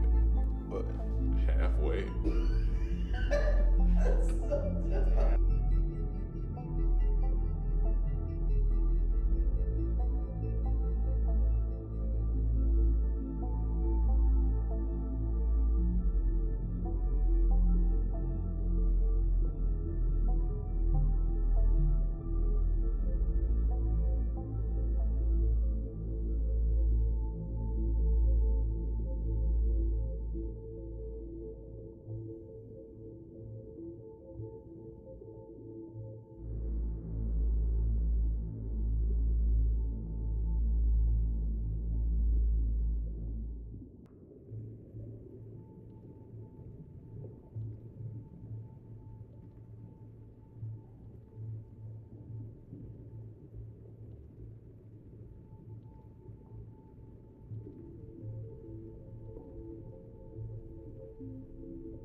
We start with the floppity loppities. Some bonos have very droppy floppity loppities. Others have not so floppity loppities. Then there's the blinkers and the boople snoot, which is also called the wiggle sniffer.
Friendly reminder.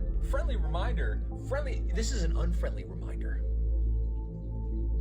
Love yourself, you little shit. I'm gonna do it for you.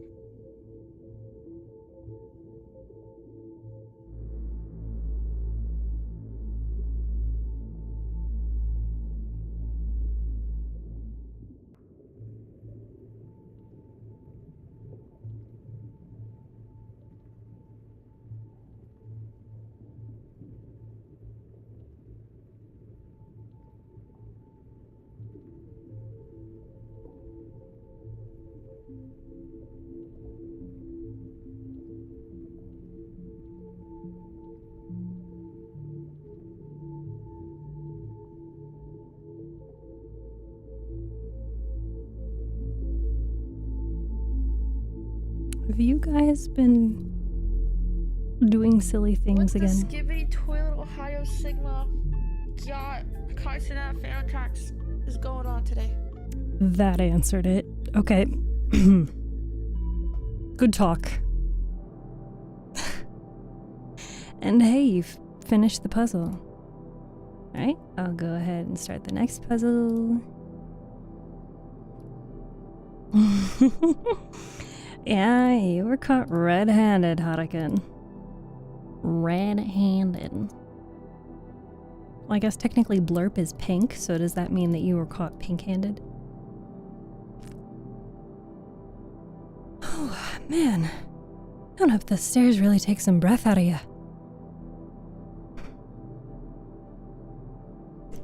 Alright, the next puzzle is up. Hi, Yoshi and Dova. Love it. Love the dad joke. Shattered, I hope you have a good day at work. I think you said you were headed out to work.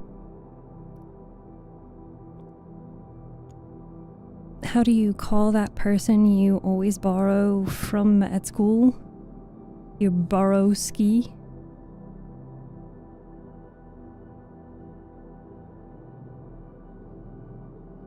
Nice. Hi, Ace. It's good to see you. I hope you are well. Kisses and hugs to you. I'm trying to give you a head pat, but I can't. You can't? Why not? Is it not working? Exclamation point head pat? It should work. That silence was loud. What do you, what silence? The Harukin? What's the difference between a hormone and an enzyme? You can't hear an enzyme? Yes, sir.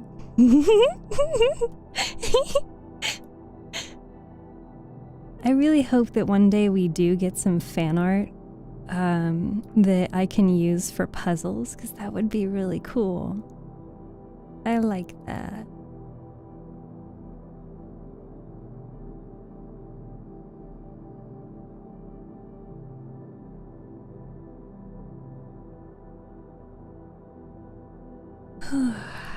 Big, deep breath, chat. Deep breath in. Deep breath out.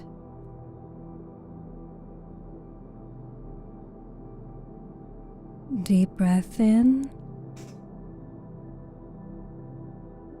Deep breath out.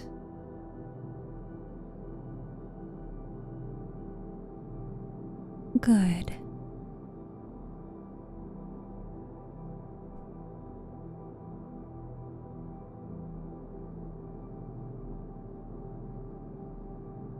Alright, I'm just making sure that I have some puzzles backed up and saved.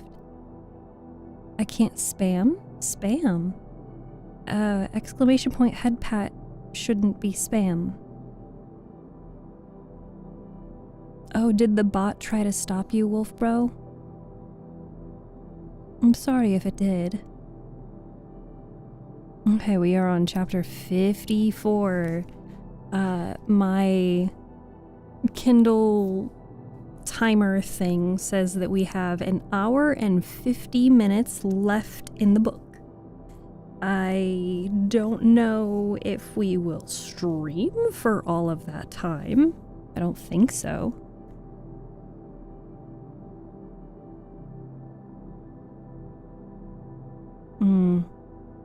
I need to get some lip balm. 1 second.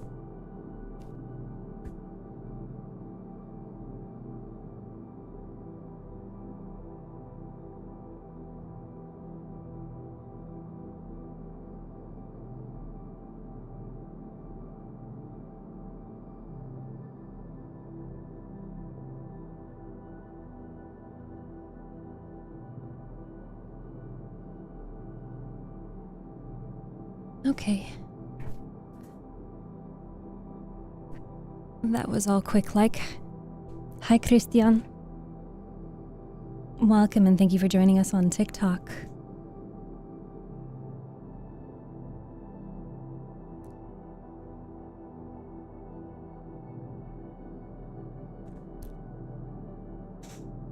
Okay. Let's get back to reading.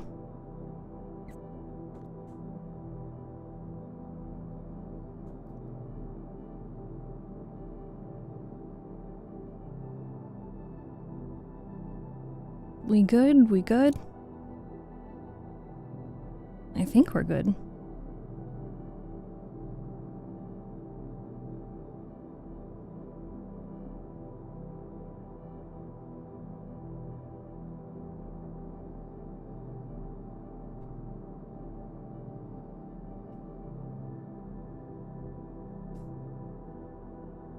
Chapter 54.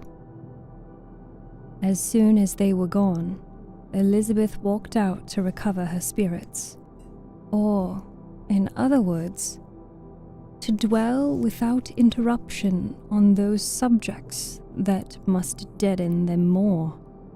Mr. Darcy's behavior astonished and vexed her. Why, if he came only to be silent, grave, and indifferent, she said, did he come at all?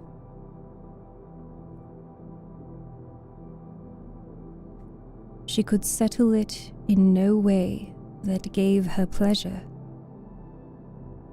He could be still amiable, still pleasing to my uncle and aunt when he was in town, but why not to me? If he fears me, why come hither? If he no longer cares for me, why silent? Teasing man. I will think no more of him. Her resolution was for a short time involuntarily kept by the approach of her sister, who joined her with a cheerful look, which showed her better satisfied with their visitors than Elizabeth. Now, said she, that is, this first meeting is over. I feel perfectly easy. I know my own strength, and I shall never be embarrassed again by his coming. I am glad he dines here Tuesday. It will then be publicly seen that, on both sides, we meet only as common and indifferent acquaintance. Yes, very indifferent indeed, said Elizabeth, laughingly. Jane, take care. My dear Lizzie, you cannot think me so weak as to be in danger now? I think you are in very great danger, making him as much in love with you as ever. They did not see the gentleman again till Tuesday, and Mrs. Bennet, in the meanwhile, was giving way to all happy schemes, which the good humour and common politeness of Bingley, in half an hour's visit, had revived. On Tuesday, there was a large party assembled at Longbourn, and the two were most anxiously expected. To the credit of their punctuality as sportsmen, were in very good time. When they repaired to the dining room, Elizabeth eagerly watched to see whether Bingley would take the place, which, in all their former parties, had belonged to him, by her sister. Her prudent mother, occupied by the same ideas, forbore to invite him to sit by herself. On entering the room, he seemed to hesitate, but Jane happened to look round and happened to smile. It was decided. He placed himself by her. Elizabeth, with a triumphant sensation, looked toward his friend. He bore it with noble indifference, and she would have imagined that Bingley had received his sanction to be happy, had she not seen his eyes likewise turn towards Mr. Darcy, with an expression of half-laughing alarm. His behavior to her sister was such, during dinner time, as showed an admiration of her which, though more guarded than formerly, persuaded Elizabeth that if left wholly to himself, Jane's happiness and his own would be speedily secured, though she dared not depend upon the consequence. She yet received pleasure from observing his behavior. It gave her all the animation that her spirits could boast, for she was in no cheerful humour. Mr. Darcy was almost as far from her as the table could divide them. He was on one side of her mother. She knew how little such a situation would give pleasure to either, or either appear to advantage.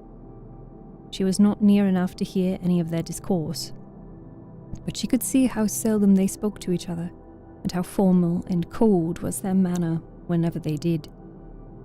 Her mother's ungraciousness made the sense of what they owed him more painful to Elizabeth's mind, and she would, at times, have given anything to be privileged to tell him that his kindness was neither unknown nor unfelt by the whole of the family.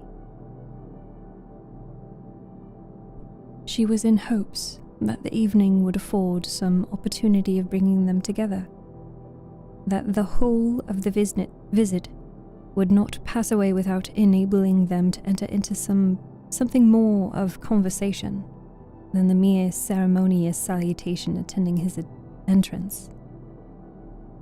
Anxious and uneasy, the period which passed in the drawing room before the gentlemen came was worrisome and dull to a degree that almost made her uncivil.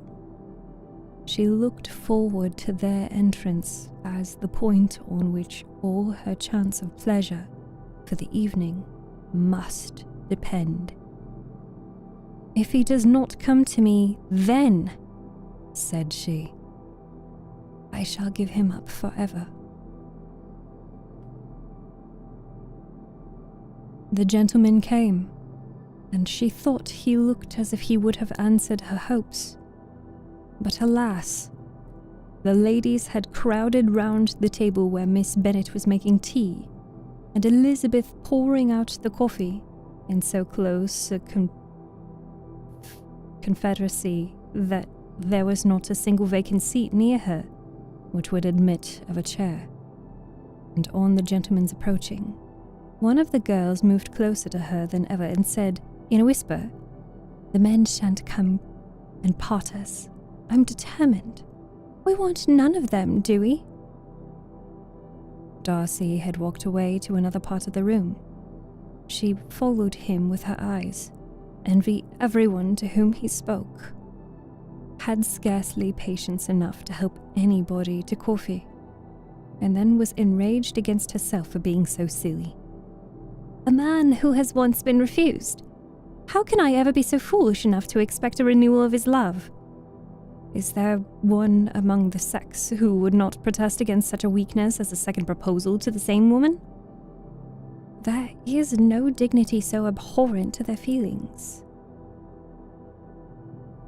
She was a little revived, however, by his bringing back his coffee cup himself, and she seized the opportunity of saying, "Is your sister at Pemberley still?"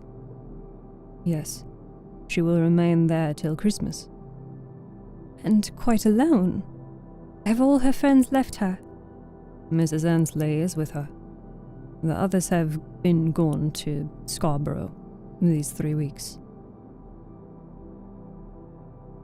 She could think of nothing more to say. But if he wished to converse with her, he might have better success. He stood by her, however, for some minutes, in silence. And, at last, on the young lady's whispering to Elizabeth again, he walked away. When the tea things were removed and the card tables placed, all the ladies rose, and Elizabeth was then hoping to be soon joined by him, when all her views were overthrown by seeing him fall a victim to her mother's rapacity for whist players, and in a few moments after seated with the rest of the party. She now lost every expectation of pleasure. They were confined for the evening at different tables, and she had nothing to hope but that his eyes were so often turned towards her side of the room as to make him play as unsuccessfully as herself. Mrs. Bennet had designed to keep the two Netherfield gentlemen to supper, but their carriage was unluckily ordered before any of the others, and she had no opportunity of detaining them. "Well, girls," said she, as soon as they were left to themselves, "what say you to the day? I think everything has passed off uncommonly well, I assure you. The dinner was as well dressed as any I ever saw. The venison was roast to a turn, and everybody said they never saw so much fat a hunch. The soup was 50 times better than what we had at the Lucases last week, and even Mr. Darcy acknowledged that the partridges were remarkably well done. I suppose he has 2 or 3 French cooks at least. And my dear Jane, I never saw you look in greater beauty. Mrs. Long said so too, for I asked her whether you did not. And what do you think she said besides? 'Ah, Mrs. Bennet, we shall have her at Netherfield at last.' She did indeed. I do think Mrs. Long is as good a creature as ever lived, and her nieces are very pretty behaved girls. Not at all handsome. I like them prodigiously." Mrs. Bennet, in short, was in very great spirits. She had seen enough of Bingley's behaviour to Jane to be convinced that she would get him at last, and her expectations of advantage to her family, when in a happy humour, were so far beyond reason that she was quite disappointed at not seeing him there again the next day to make his proposals. "It is a very agreeable day," said Miss Bennet to Elizabeth. "The party seems so well selected, so suitable one with the other. I hope we may often meet again." Elizabeth smiled. "Lizzie, you must not do so. You must not suspect me. It mortifies me. I assure you that I have now learnt to enjoy his conversation as an agreeable and sensible young man, without having a wish beyond it. I am perfectly satisfied, from what his manners are, that he never had any designs of engaging my affection. It is only that he is blessed with greater sweetness of address and a stronger desire of generally pleasing than any other man." "You are very cruel," said her sister. "You will not let me smile, and you are provoking me to it every moment." "How hard is it, in some cases, to be believed?" "And how impossible in others." "But why should you wish to persuade me that I feel more than I acknowledge?" "That is a question which I hardly know how to answer. We all love to instruct, though we can teach only what is not worth knowing. Forgive me, and if you persist in indifference, do not make me your confidant."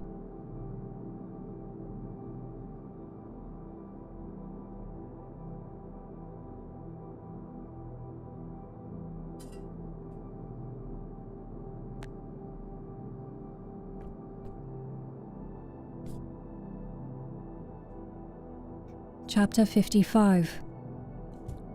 A few days after this visit, Mr. Bingley called again, and alone. His friend had left him that morning for London, but was to return home in 10 days' time.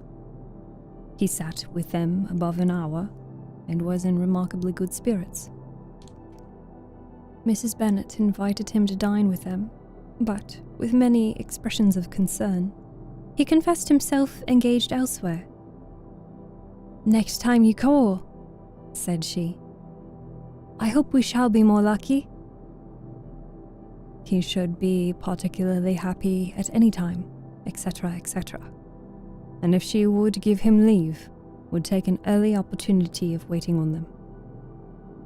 "Can you come tomorrow?" Yes.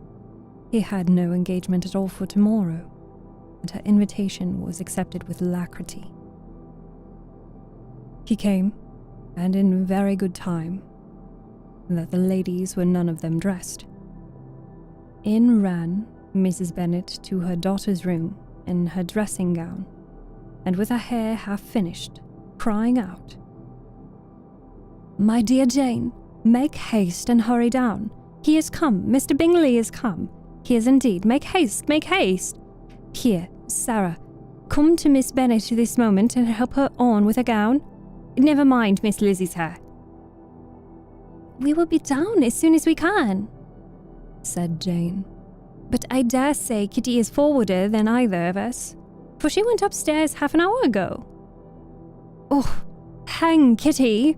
What is she to do with it? Come, be quick, be quick! Where is your sash, my dear?" But when her mother was gone, Jane would not be prevailed on to go down without one of her sisters. The same anxiety to get them by themselves was visible again in the evening. After tea, Mr. Bennet retired to the library, as was his custom, and Mary went upstairs to her instrument. 2 obstacles of the 5 being thus removed, Mrs. Bennet sat looking and winking at Elizabeth and Catherine for a considerable time, without making any impression on them. Elizabeth would not observe her, and when at last Kitty did, she very innocently said, "What is the matter, Mamma?" "What do you keep winking at me for? What am I to do?" "Nothing, child, nothing. I do not wink at you."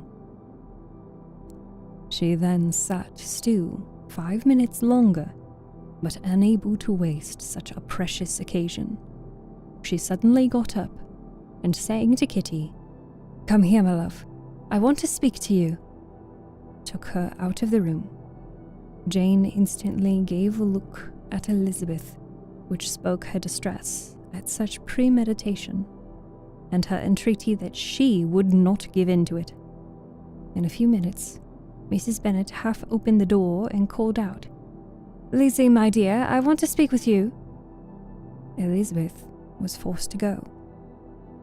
"We may as well leave them by themselves, you know," said her mother, as soon as she was in the hall. "Kitty and I are going upstairs to sit in my dressing room." Elizabeth made no attempt to reason with her mother, but remained quietly in the hall till she and Kitty were out of sight, then returned into the drawing room. Mrs. Bennet's schemes for this day were ineffectual. Bingley was everything that was charming, except the professed lover of her daughter. His ease and cheerfulness rendered him a most agreeable addition to their evening party, and he bore with the ill-judged officiousness of the mother, and heard all her silly remarks with a forbearance and command of countenance particularly grateful to the daughter. He scarcely needed an invitation to stay supper, and before he went away an engagement was formed, chiefly through his own and Mrs. Bennet's means, for his coming next morning to shoot with her husband. After this day Jane said no more of her indifference, Not a word passed between the sisters concerning Bingley, but Elizabeth went to bed in the happy belief that all must speedily be concluded unless Mr. Darcy returned within the stated time. Seriously, however, she felt tolerably persuaded that all this must have taken place with that gentleman's concurrence.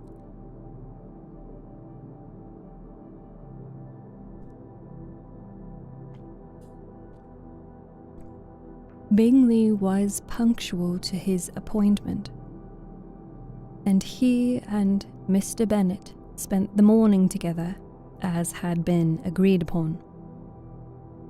The latter was much more agreeable than his companion expected.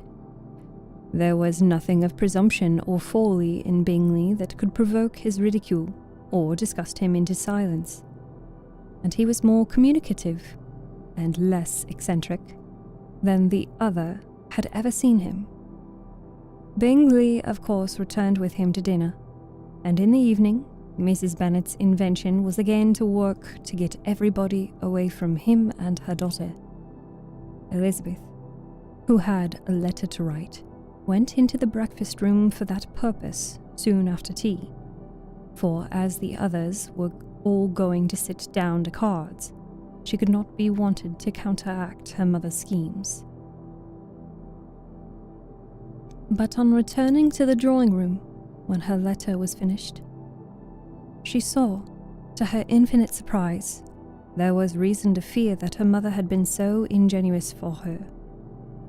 On opening the door, she perceived her sister and Bingley standing together over the hearth, as if engaged in earnest conversation. And had this led to no suspicion, the faces of both, as they hastily turned round and moved away from each other, would have told it all. Their situation was awkward enough, but hers, she thought, was still worse. Not a syllable was uttered by either, and Elizabeth was on the point of going away again, when Bingley, who, as well as the other had sat down, suddenly rose, and whispering a few words to her sister, ran out of the room. Jane could have no reserves from Elizabeth, where confidence would give pleasure, and instantly embracing her, acknowledged with the liveliest emotion that she was the happiest creature in all the world. "'Tis too much," she added. "By far too much. I do not deserve it. Oh, why is not everybody else as happy?"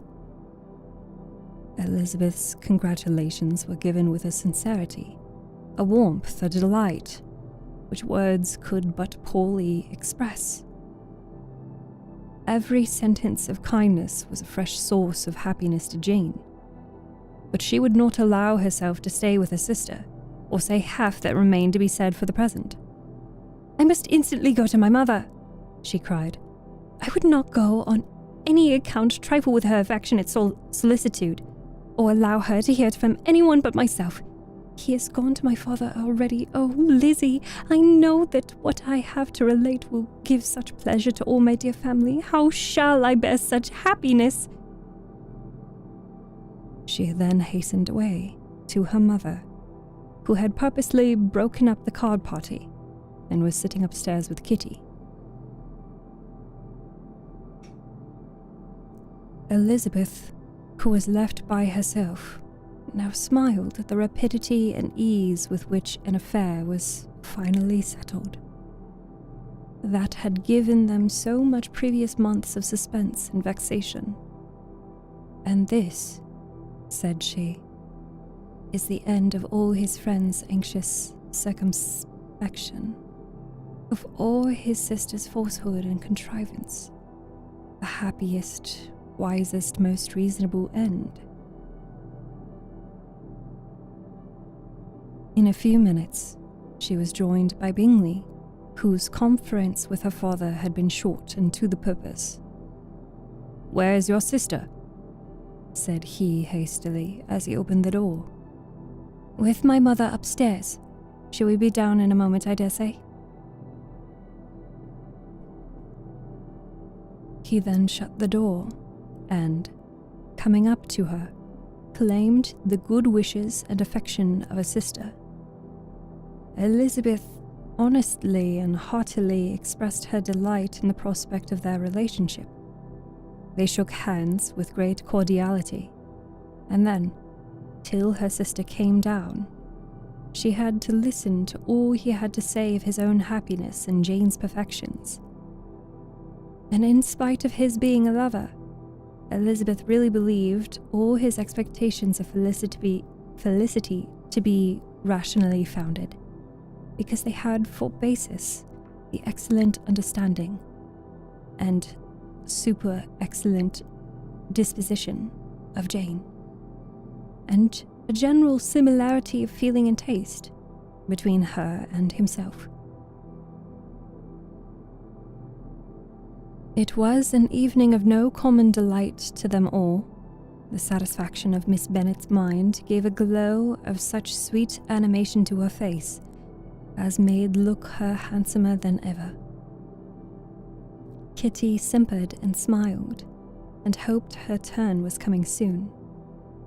Mrs. Bennet could not give her consent or speak her approbation in terms warm enough to satisfy her feelings, though she talked to Bingley of nothing else for half an hour, and when Mr. Bennet joined them at supper, his voice and manner plainly showed how really happy he was.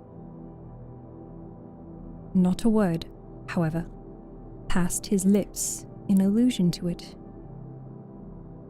till their visitor took his leave for the night.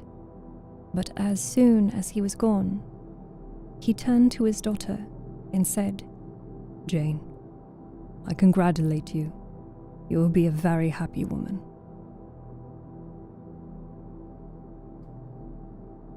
We will take a pause because we have a raid. Hi, Rabbo. Hi, Raiders. Welcome. Thank you so much for joining me. And Rabbo, thank you with a cherry on top and a forehead kiss.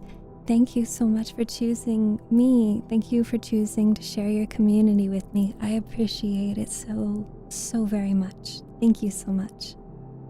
LNZT, it's good to see you again. I hope you had a good night last night and a good morning this morning, depending on what time zone you're in. But hello, if you guys don't know me, my name is Steph. I read books and stories on stream, and we are currently on chapter, what did I say earlier, 56? Something like that, of Pride and Prejudice. We are 89% of the way through the story. Hi, Hunter. It's good to see you again. How was your night? Oh goodness, I fell asleep pretty quickly last night. 53? Really? I'm losing count already. Here, let me double check. We're on 55. We're on chapter 55. Close, Captain, close. Hold on, I gotta drink water.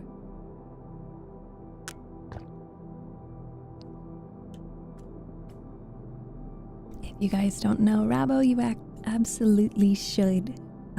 If we could get a shout out, and please drop the follow. You gotta see their streams. They're so sweet. Their community is amazing, and I love spending time in their stream. So please consider dropping them a follow. Check them out. Highly recommend. Let's also switch it up a little bit. So we'll switch up the camera views. There we go. Hi, TikTok chat. All right.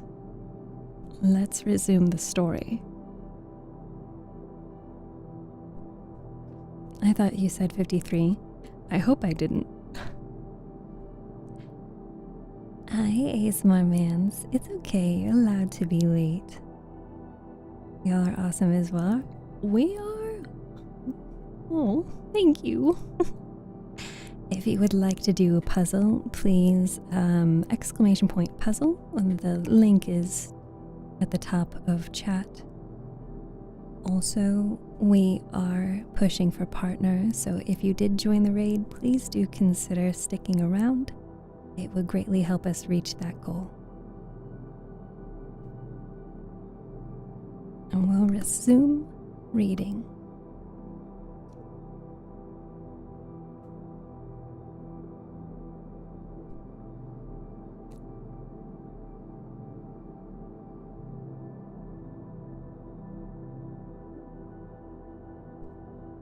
Jane went to him instantly, kissed him, and thanked him for his goodness.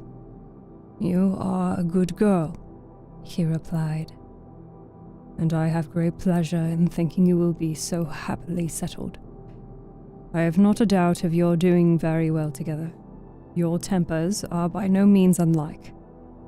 You are each of you so complying that nothing will ever be resolved on, so easy that every servant will cheat you, and so generous that you will always exceed your income." I hope not so. Imprudence and thoughtlessness in money matters would be unpardonable in me. "Exceed their income? My dear Mr. Bennet," cried his wife. "What are you talking of? Why, he has 4,000 or 5,000 a year, and very likely more." Then, addressing her daughter, "Oh, my dear, dear Jane, I am so happy. I am sure I shan't get a wink of sleep all night. I knew how it would be. I always said it must be so at last. I was sure you could not be so beautiful for nothing. I remember as soon as I ever saw him, when he first came to Hertfordshire last year, I thought how likely it was that you should come together. Oh, he is the handsomest young man that has ever seen." Wickham, Lydia, were all forgotten. Jane was beyond competition, her favourite child. At that moment, she cared no more for the other. Her younger sisters soon began to make interest with her for objects of happiness which she might in the future be able to dispense. Mary petitioned for the use of the library at Netherfield, and Kitty begged very hard for a few balls there every winter. Bingley, from this time, was of course a daily visitor at Longbourn, coming frequently before breakfast and always remaining till after supper, unless when some barbarous neighbour, who could not be enough detested, had given him an invitation to dinner when he thought himself obliged to accept. Elizabeth had now but little time for conversation with her sister, for while he was present, Jane had no attention to bestow on anyone else. But she found herself considerably useful to both of them in those hours of separation that must sometimes occur. In the absence of Jane, he always attached himself to Elizabeth for the pleasure of talking of her, and when Bingley was gone, Jane constantly sought the same means of relief. "He has made me so happy," said she one evening, "by telling me that he was totally ignorant of my being in town last spring. I had not believed it possible." "I suspected as much," replied Elizabeth. "But how did he account for it?" "It must have been his sister's doing. They were certainly no friends to his acquaintance with me, which I cannot wonder at, since he might have chosen so much more advantageously in many respects. But when they see, as I trust they will, that their brother is happy with me, they will learn to be contented, and we shall be on good terms again, though we can never be what we once were to each other." "That is a most unforgiving speech," said Elizabeth, "that I ever heard you utter. Good girl, It would vex me, indeed, to see you again the dupe of Miss Bingley's pretended regard. Would you believe it, Lizzie, that when he went to town last November he really loved me, and nothing but a persuasion of my being indifferent would have prevented him coming down again? He made a little mistake, to be sure, but it is to the credit of his modesty. This naturally introduced a panegyric from Jane on his diffidence, and the little value he put on his own good qualities. Elizabeth was pleased to find that he had not betrayed the interference of his friend, for, though Jane had the most generous and forgiving heart in the world, she knew it was a circumstance which most prejudiced her against him.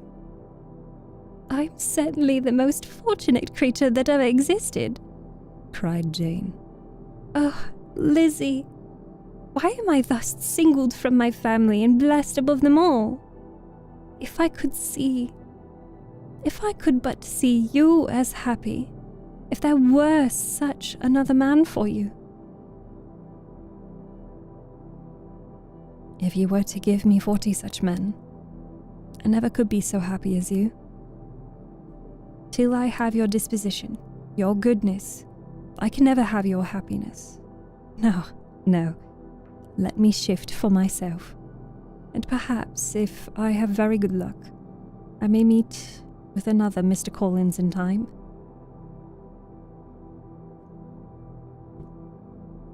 The situation of affairs in the Longbourn family could not be long a secret. Mrs. Bennet was privileged to whisper it to Mrs. Phillips, and she ventured, without any permission, to do the same by all her neighbours in Meryton. The Bennets were speedily pronounced to be the luckiest family in the world, though only a few weeks before, when Lydia had first run away, they had been generally proved to be marked out for misfortune.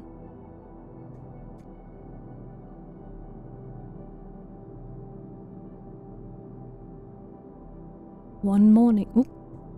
I have to actually read the chapter.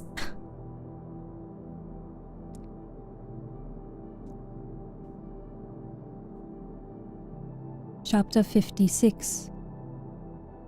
One morning, about a week after Bingley's engagement with Jane had been formed, as he and the females of the family were sitting down together in the dining room, their attention was suddenly drawn to the window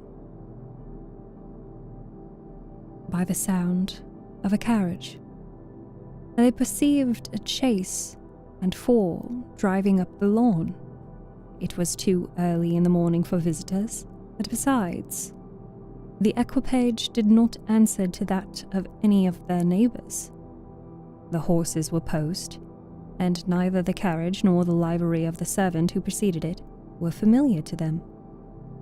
As it was certain, however, that somebody was coming, Bingley instantly prevailed on Miss Bennet to avoid the confinement of such an intrusion, and walk away with him into the shrubbery.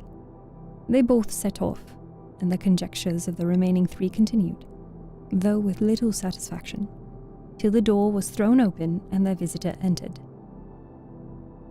It was Lady Catherine de Bourgh. They were, of course, all intending to be surprised, but their astonishment was beyond their expectation, and on the part of Mrs. Bennet and Kitty, though she was perfectly unknown to them, even inferior to what Elizabeth felt. She entered the room with an air more than usually ungracious, made no other reply to Elizabeth's salutation than a slight incline of the head, and sat down without saying a word.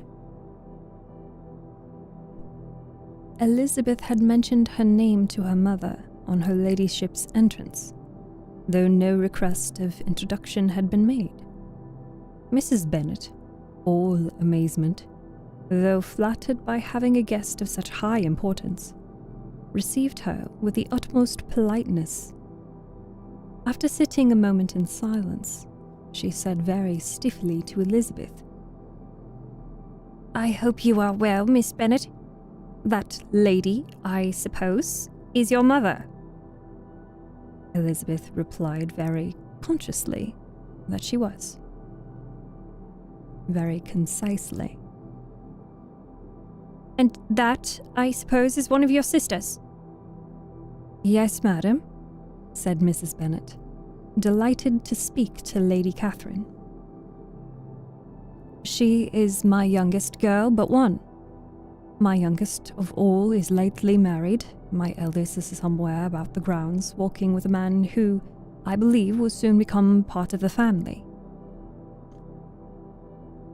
You have a very small park here, returned Lady Catherine, after a very short silence.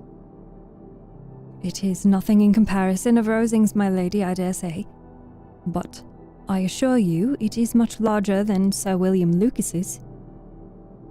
This must be a most inconvenient sitting room for the evening in summer. The windows are full west.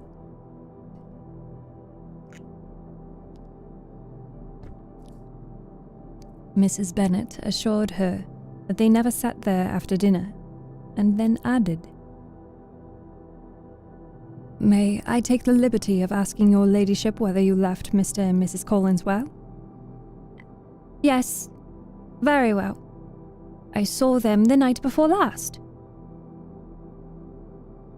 Elizabeth now expected that she would produce a letter from her, for her, from Charlotte, as it seemed the only probable motive for her calling. But no letter appeared, and she was completely puzzled. Mrs. Bennet, with great civility, begged her ladyship to take some refreshment, but Lady Catherine, very resolutely and not very politely, declined eating anything, and then, rising up, said to Elizabeth, Miss Bennet, there seemed to be a prettyish kind of a little wild wilderness on the side of your lawn. I should be glad to take a turn in it if you will favour me with your company. Go, my dear, cried her mother, and show her ladyship about the different walks. I think she will be pleased with our hermitage. Elizabeth obeyed, and running into her own room for her parasol, attended her noble guest downstairs. As they passed through the hall, Lady Catherine opened the doors into the dining parlour and drawing room, and pronouncing them, after a short survey, to be decent-looking rooms, walked on. Her carriage remained at the door, and Elizabeth saw that her waiting woman was in it. They proceeded in silence along the gravel walk that led to the copse. Elizabeth was determined to make no effort for conversation with a woman who was now more than usually insolent and disagreeable. How can I ever think her like her nephew? Said she, as she looked in her face. As soon as they entered the copse, Lady Catherine began in the following manner. You can be at no loss, Miss Bennet, to understand the reason of my journey hither. Your own heart, your own conscience, must tell me why I am come. Elizabeth looked with unaffected astonishment. Indeed, you are mistaken, madam. I have not been at all to account for the honour of seeing you here.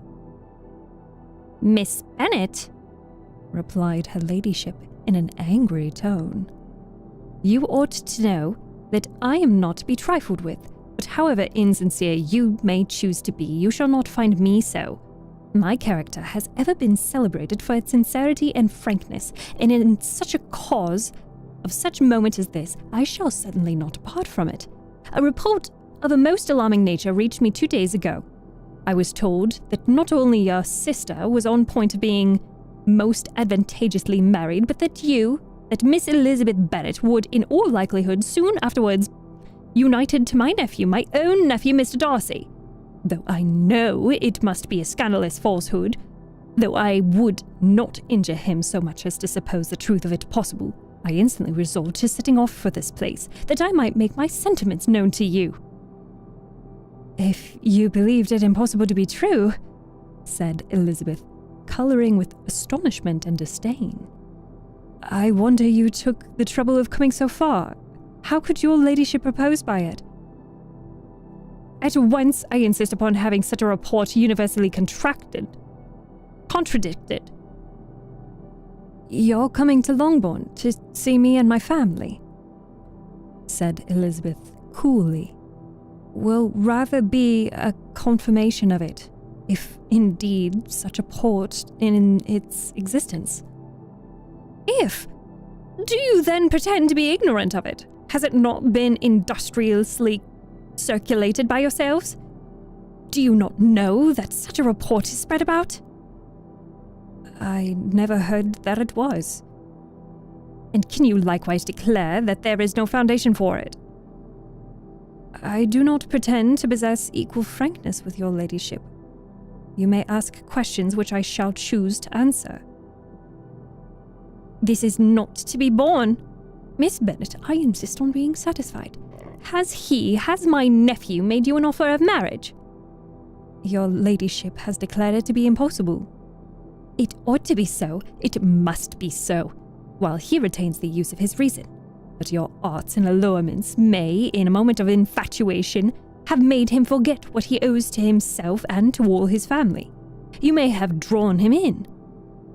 "If I have, I shall be the last person to confess it." "Miss Bennet, do you know who I am? I have not been accustomed to such language as this. I am almost the nearest relation he has the world, and am entitled to know all his dearest concerns." "But you are not entitled to know mine."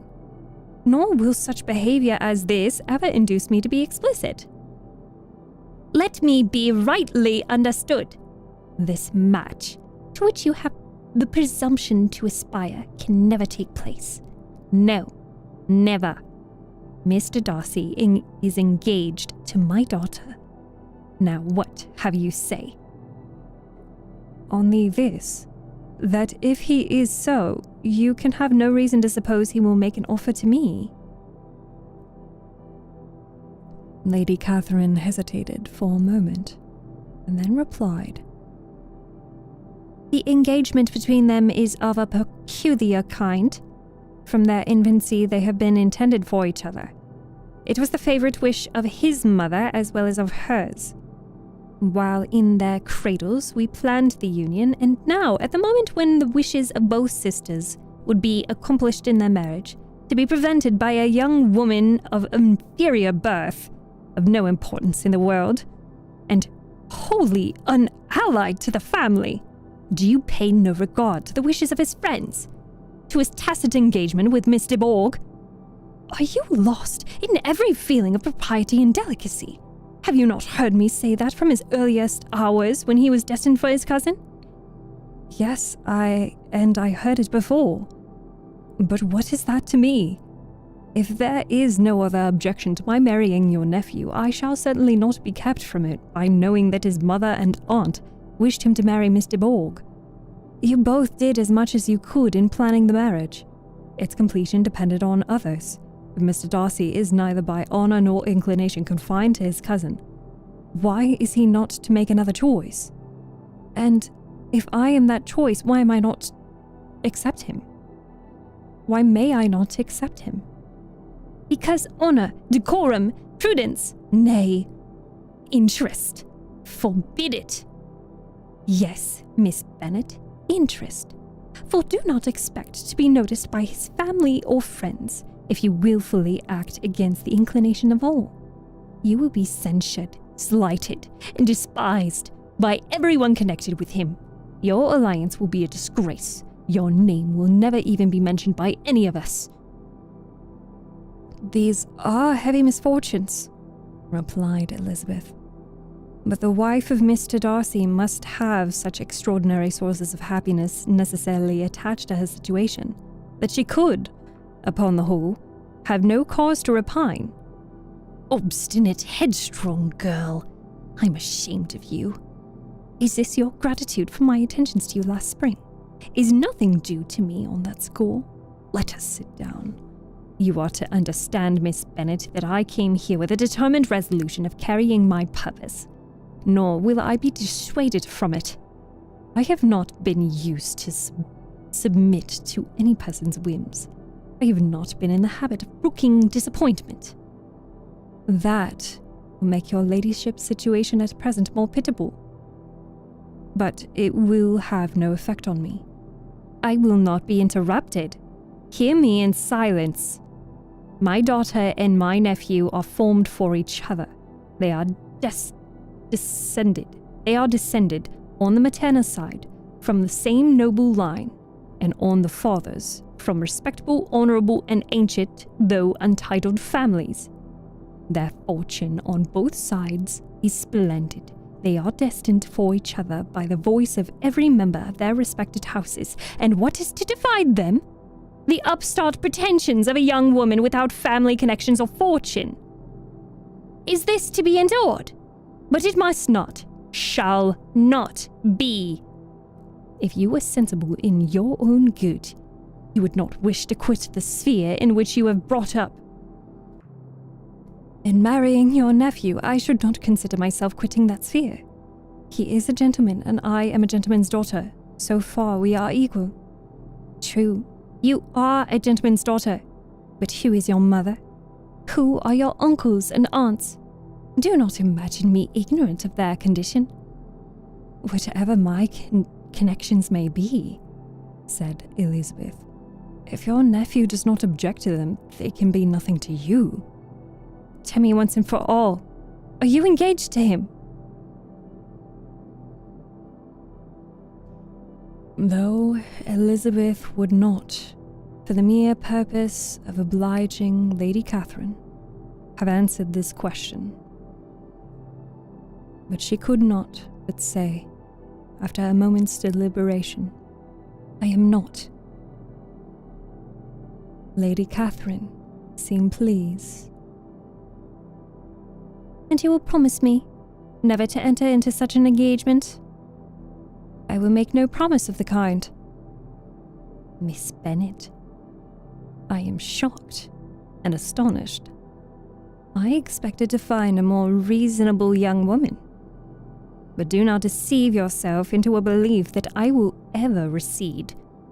I shall not go away till you have given me the assurance I require. And I certainly never shall give it. I am not to be intimidated into anything so wholly unreasonable. Your ladyship wants Mr. Darcy to marry your daughter. But would my giving you the wished-for promise make their marriage at all more probable? Supposing him to be attached to me, would my refusing to accept his hand make him wish to bestow it upon his cousin? Allow me to say, Lady Catherine, that the arguments with which you have supported this extraordinary application have been as frivolous as the application was ill-judged. You have widely mistaken my character if you think I can be worked on by such persuasions as these. How far your nephew might approve of your interference in his affairs, I could not tell. But you have certainly no right to concern yourself in mine. I must beg, therefore, to be importuned no farther on the subject. Not so hasty, if you please. I have by no means done. To all the objections I have already urged, I still have another to add. I am no stranger to the particulars of your youngest sister's infamous elopement. I know it all, that the young man's marrying her was a patched-up business at the expense of your father and uncles. And is such a girl to be my nephew's sister? Is her husband, in the son of his late father's steward, to be his brother? Heaven on earth, what are you thinking? Are the shades of Pemberley to be thus polluted? You can now have nothing further to say, she resentfully answered. You have insulted me in every possible method. I must beg to return to the house. And she rose as she spoke, Lady Catherine rose also, and they turned back. Her ladyship was highly incensed. You have no regard, then, for the honor and credit of my nephew. Unfeeling, selfish girl. Do you not consider that a connection with you must disgrace him in every eyes of everybody? Lady Catherine, I have nothing further to say. You know my sentiments. You are then resolved to have him? I have said no such thing. I am only resolved to act in that manner which will, in my own opinion, constitute my happiness, without reference to you, or to any person so wholly unconnected with me. It is well. You refuse, then, to oblige me. You refuse to obey the claims of duty, honor, and gratitude. You are determined to ruin him in the opinion of all his friends, make him the contempt of the world. Neither duty, nor honor, nor gratitude, replied Elizabeth, have any possible claim on me in the present instance. No principle of either would be violated by my marriage with Mr. Darcy. And with regard to the resentments of his family, or the indignation of the world, if the former were excited by his marrying me, it would not give me one moment's concern, and the world in general would have too much sense to join in the scorn. And this is your real opinion? This is your final resolve? Very well. I shall know how to act. Do not imagine, Miss Bennet, that your ambition will ever be gratified. I came to try you. I hoped to find you reasonable, but depend upon it, I will carry my point. In this manner, Lady Catherine talked on, till they were at the door of the carriage, which, turning hastily round, she added, I take no leave of you, Miss Bennet. I send no compliments to your mother. I deserve no such attention. I am most seriously displeased. Elizabeth made no answer, and without attempting to persuade her ladyship to return into the house, walked quietly into it herself. She heard the carriage drive away as she proceeded upstairs. Her mother impatiently met her at the door of the dressing room to ask why Lady Catherine would not come in again and rest herself. She did not choose it, said her daughter. She would go. She is a very fine-looking woman, and calling her here was prodigiously civil, for she only came, I suppose, to tell us the Collinses were well. She is on her road somewhere, I dare say, and so, passing through Meryton, thought she might as well call on you. I suppose she had nothing particular to say to you, Lizzie? Elizabeth was forced to give into a little falsehood here, for to acknowledge the substance of their conversation was impossible.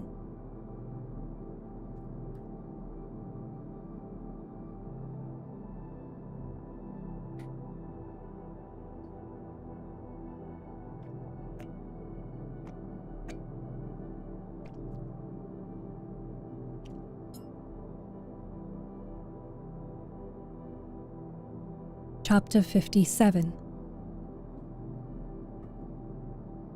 The discomposure of spirits which this extraordinary visit threw Elizabeth into could not be easily overcome, nor could she, for many hours, learn to think of it less than incessantly. Lady Catherine, it appeared, had actually taken the trouble of this journey from Rosings for the sole purpose of breaking off her supposed engagement with Mr. Darcy. It was a rational scheme, to be sure, but from what the report of their engagement could originate, Elizabeth was at a loss to imagine, till she recollected that his being the intimate friend of Bingley, and her being the sister of Jane, was enough. At a time when the expectation of one wedding made everybody eager for another, to supply the idea. She must not have herself forgotten to feel that the marriage of her sister must bring them more frequently together, and her neighbours at Lucas Lodge, therefore, For through their communication with the Collinses, the report, she concluded, had reached Lady Catherine. Had only set that down as almost certain and immediate, which she had looked forward to as possible at some future time. In revolving Lady Catherine's expression, however, she could not help feeling some uneasiness as to the possible consequence of her persisting in this interference. From what she had said of her resolution to prevent their marriage, it occurred to Elizabeth that she must meditate an application to her nephew, and how he might take a similar representation of the evils attached to a connection with her. She dared not pronounce. She knew not the exact degree of his affection for his aunt, or his dependence on her judgment, but it was natural to suppose that he thought much higher of her ladyship than she could do, and it was certain that in enumerating the miseries of a marriage with one, whose immediate connections were so unequal to his own, his aunt would address him on his weakest side. With his notions of dignity, he would probably feel that the arguments, which to Elizabeth had appeared weak and ridiculous, contained much good sense and solid reasoning.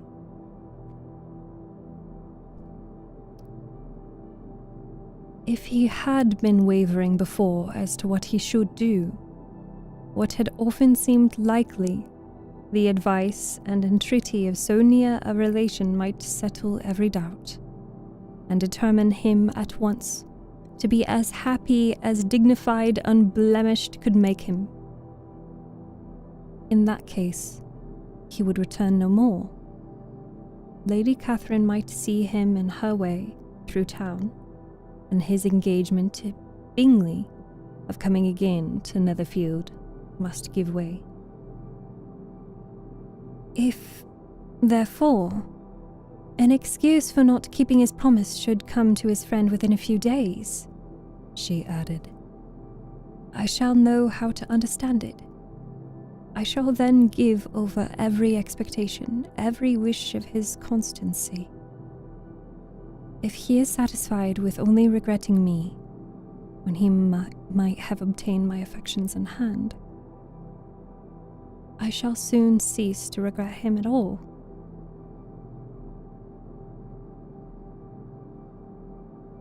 The surprise of the rest of the family, on hearing who their visitor had been, was very great, but they obligingly satisfied it with the same kind of supposition which had appeased Mrs. Bennet's curiosity, and Elizabeth was spared from much teasing on the subject.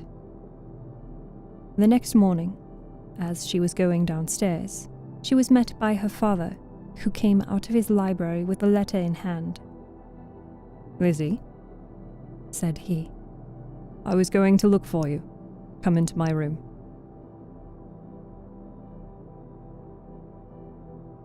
She followed him thither, and her curiosity to know what he had to tell her was heightened by the supposition of its being in some manner connected with the letter he had. It suddenly struck her that it might be from Lady Catherine, and she anticipated with dismay all the consequent explanations. She followed her father to the fireplace, and they both sat down. He then said, I have received a letter this morning that has astonished me exceedingly. As it principally concerns yourself, you ought to know its contents. I did not know before that I had 2 daughters on the brink of matrimony. Let me congratulate you on the very important conquest. The colour now rushed into Elizabeth's cheeks in the instantaneous conviction of its being a letter from the nephew instead of the aunt, and she was undetermined whether most to be pleased that he explained it himself at once, or offended that his letter was not rather addressed to herself when her father continued. You look conscious. Young ladies have great penetration in such matters as these, but I think I may defy your sagacity to discover the name of your admirer. This letter is from Mr. Collins. From Mr. Collins? What can he have to say? Something very much to the purpose, of course. He begins with congratulations on the approaching nuptials of my eldest daughter, of which it seems he has been told by some of the good-natured gossiping Lucases. I shall not sport with your impatience by reading what he says on that point. What relates to yourself is as follows. Having thus offered you the sincere congratulations of Mrs. Collins and myself on this happy event, let me now add short hint on the subject of another, of which we have been advertised by the same authority. Your daughter Elizabeth, it is presumed, will not long bear the name of Bennet, after her elder sister has resigned it, and the chosen partner of her fate may be reasonably looked up to as one of the most illustrious personages in this land. Can you possibly guess, Lizzie, who is meant by this? This young gentleman is blessed in a peculiar way with everything the heart of a mortal could most desire. Splendid property, noble kindred, and extensive patronage. Yet, in spite of all these temptations, let me warn my cousin Elizabeth and yourself of what evils you may incur by the precipitate closure with this gentleman's proposals, which, of course, you will be inclined to take immediately advantage of. Have you any idea, Lizzie, who this gentleman is? But it now comes out. My motive for cautioning you is as follows. We have reason to imagine that his aunt, Lady Catherine de Bourgh, does not look on the match with a friendly eye. Mr. Darcy, you see, is the man. Now, Lizzie, I think I have surprised you. Could he, or the Lucases, have pitched on any man within the circle of your acquaintances, whose name would have given the lie more effectually to what they related? Mr. Darcy, who never looks at any woman but to see a blemish, and who probably never looked at you in his life.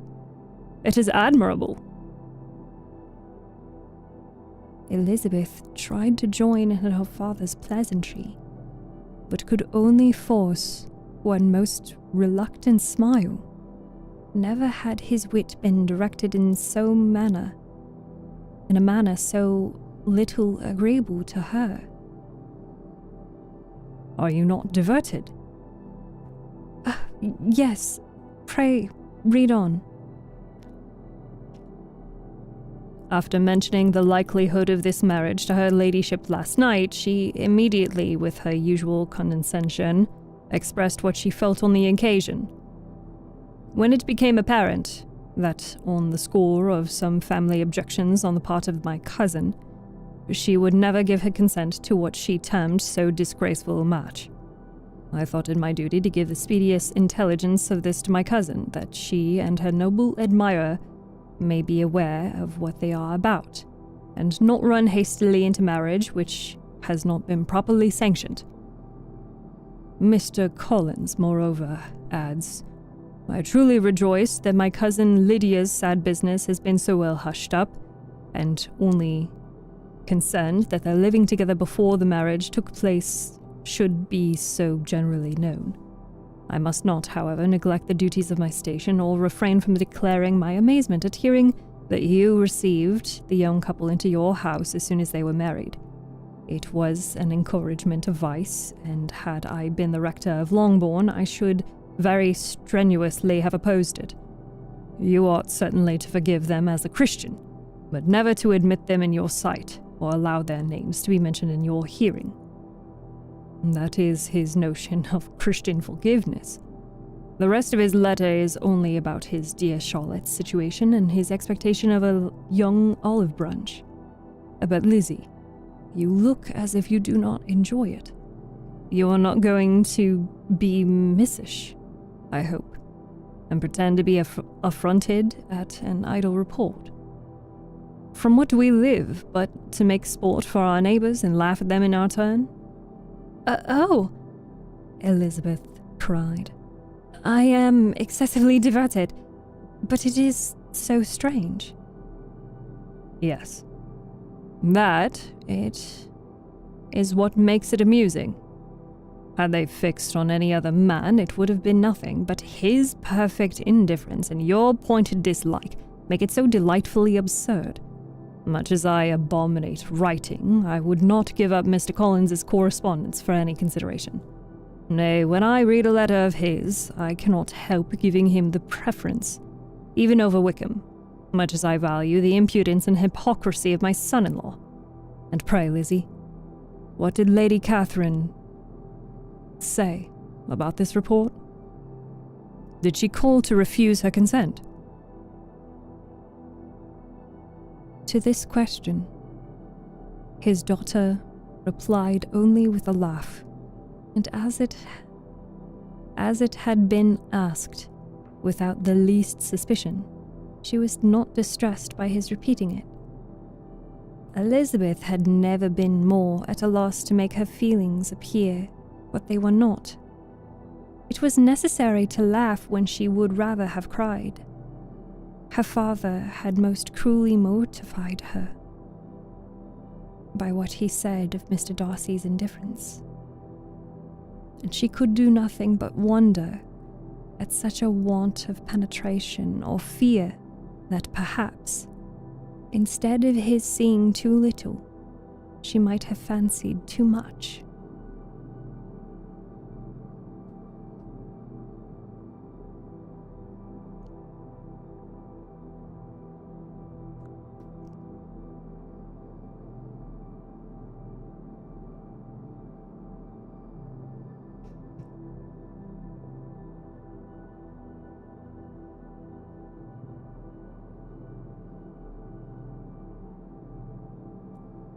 All right, my dear fishies. No, we are not going to finish the book today. Hi, Akira. Hi, Sam. Hi, Unzipped. Hi, Talbot. Hello. Thank you for being here. Thank you for listening to me read. You want the fishies? Here are your fishies. Here you go. Fancy too much? See what? Am I late again? Yes, you are late. We are going to be ending soon. I just joined. I know, Curio. I'm sorry.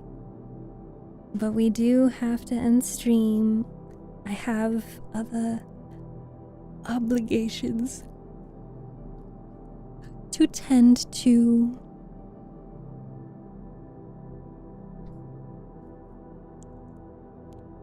But you don't need to be worried. I will be back again tomorrow night.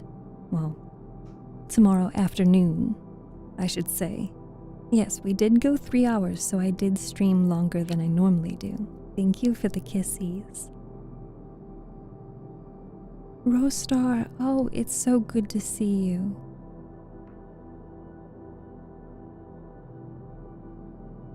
Thank you for the kisses. Oh my goodness, so many kisses. It has been a while, Rostar. Captain? Captain, thank you so much. Oh my gosh. And you started a hype train? Holy cow. And we're 25% of the way through the channel point challenge. Oh my goodness. Oh, thank you, Curio. Thank you for the boop. If you received a sub, please do thank Captain. Captain, thank you so much. I appreciate that. Bye, fool. Thank you for the kisses. Oh my gosh, you guys are giving me so many kisses. I don't know what to do. Hi, best of. It's good to see you. Welcome back. I was actually just about to end stream, and then Captain Loaded starts a hype trade. I'm stuck. Thank you for the kissies. Thank you. Oh my gosh, you guys. Please hit that follow and hit subscribe to be blessed. Toss some bits at your streamer, your wallet's aplenty. I like to dance to that. Thank you, Harakin, at the 100 biddies. Oops, sorry? What do you mean, sorry? Do you or do you not feel bonita? I do. Wonderful, because you look bonita. You look bonita. You made my day for the brief time. Oh, Rosestar, don't forget that you can also catch up with the VODs on YouTube as well. Do we have time for a song? Probably. I mean, we have how long does the hype train go for? We've got 3 minutes. I didn't mean to keep you from leaving. It's okay, Captain. It's okay. Harukin does this too sometimes. Okay. You guys want some siren singing? I'll give you some siren singing. Have a good night, Akira. You know what? No, I want to make sure you guys see the fishies. Okay. I'll give you some siren singing. This would just be, I have you on YouTube. Awesome. We are trying to get YouTube partner like the second tier. So we need to hit 1,000 subscribers on YouTube. And we need, I think, another 300 watch hours of YouTube. And then we can unlock ad revenue on YouTube. But if you were sleeping and I'm about to wake you up, I apologize in advance.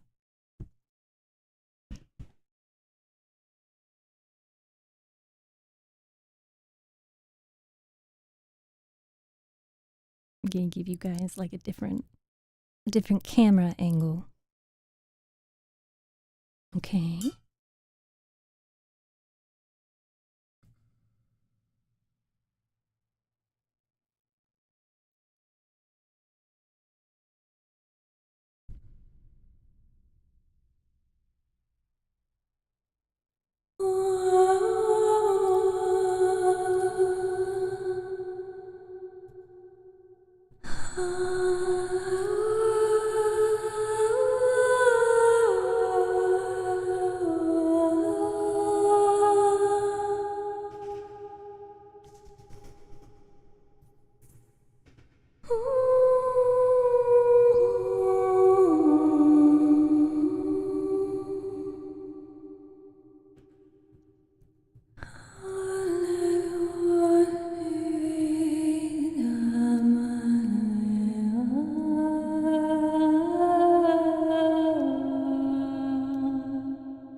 Did I do it? Did I do it? Did I do good? Are you winning, son?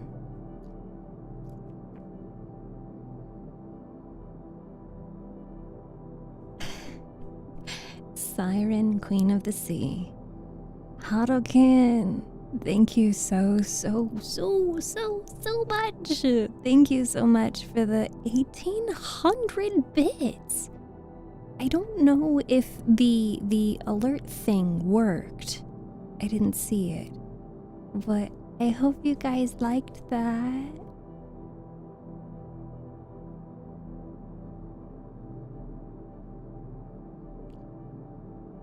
You like that? Okay. Where was my lullaby? I will do a special lullaby just for you, Anxiety.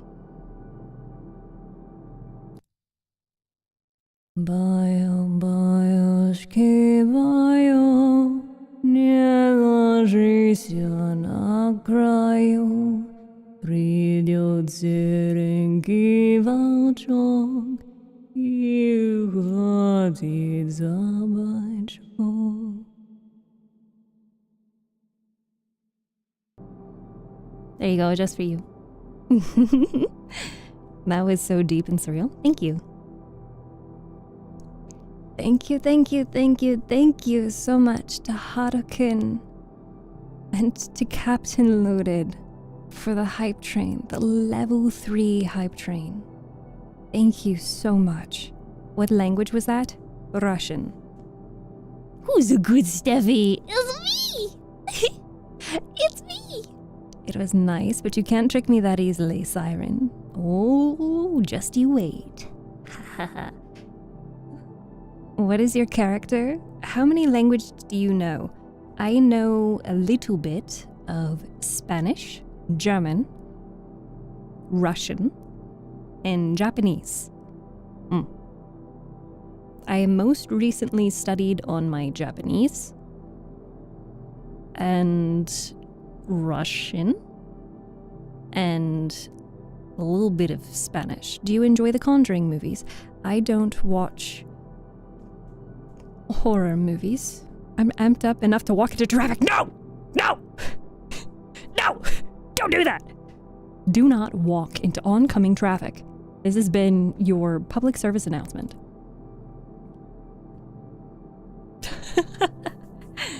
Oh, dosht. Yeah, I will say that it's been nearly a decade since I've studied my German. No, that's a lie. That's a lie. I did brush up on my German at the beginning of last year. And then I only speak English and Python. Somebody's gotta. Just normal traffic. Hey, traffic is traffic. Somebody's gonna walk into it. Preferably none of you guys. Preferably not. Don't do that. 7 years since I did German. So, I have said before that I would like to make a YouTube video that is about 2 hours long-ish, just purely of me siren singing. If you'd be interested in that,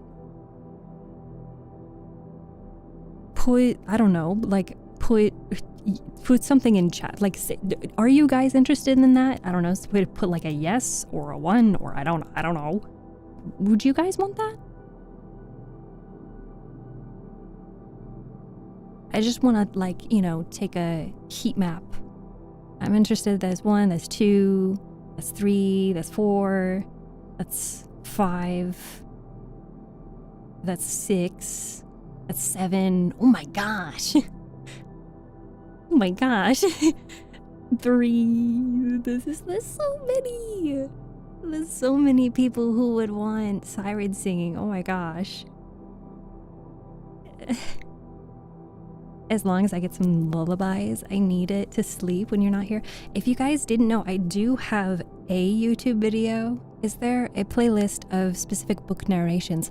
Absolutely. If you check out my YouTube channel, which you can get to with a link in my profile,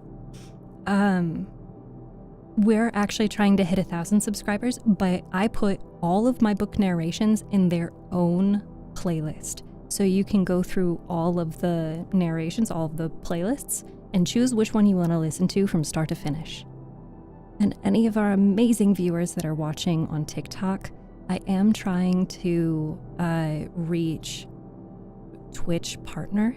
And so if you have a Twitch channel and you would be willing to watch on Twitch, you get more functionality, but it would also help us reach that goal. Your voice is able to handle 2 hours straight or cuts in between songs. Oh, I don't time it. I don't cut the songs. I don't even have a start or an end to a song. Let me actually pull it up unless somebody else is faster than I am. We're almost at 850 subscribers on YouTube, which is incredible. Let me see if I can find it. Here we go. Get shareable link. And I can't post the link on TikTok. Apologies, TikTok chat. I can't share the link with you because TikTok doesn't like when you put links in chat. But I put the link in Twitch chat. And again, if you want to see it, you can also just go to my YouTube channel. It'll be there. So that YouTube video is 1 hour and 45 minutes. And it is my very first, that video is one of my first times doing some siren singing. So if it's not great, I mean, tell me in the comments of that video what you liked and what you didn't like, so I know what to put in the next video. Things like that, I know that you don't really think about it, but I really, really, really appreciate and use all of the feedback that I get.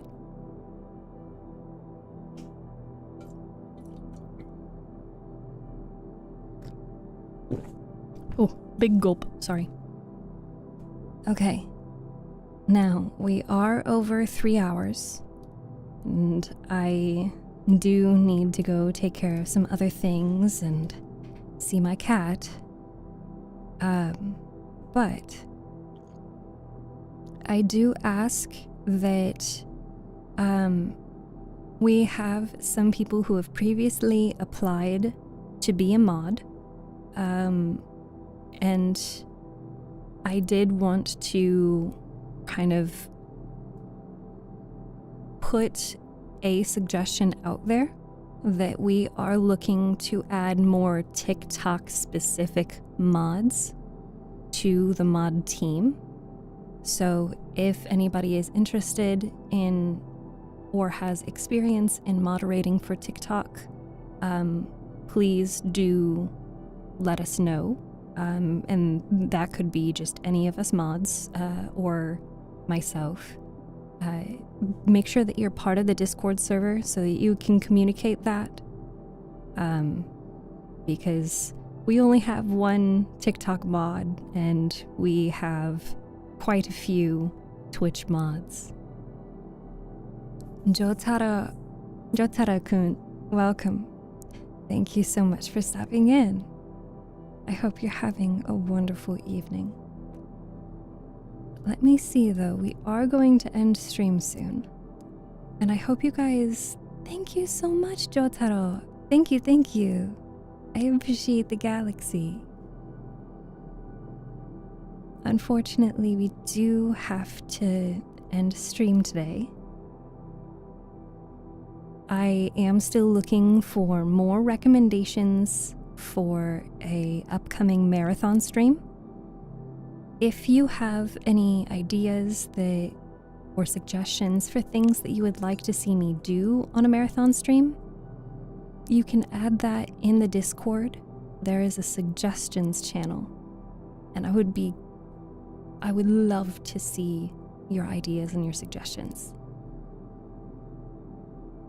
I found somebody that I would like to raid. Again, I have never been to this person's stream before. However, it seems like their community is playful and fun. Is that the beautiful Steph? Hi, dog. Discord, Captain. Any YouTube mods? Any YouTube ones? I assume you need mods. We don't have any YouTube specific mods, but we don't have a need for YouTube specific mods. There's not many chatters that join us on YouTube. Before we go, you guys know what time it is. I have to take a selfie to commemorate another stream, okay? Oh, why did my stuff lag? So let's take our selfie. Gotta do that, whoop, and that, whoop, and that, and then that. Wow. Get my good side? I will try. Wait, your good side is all of them. What am I supposed to do?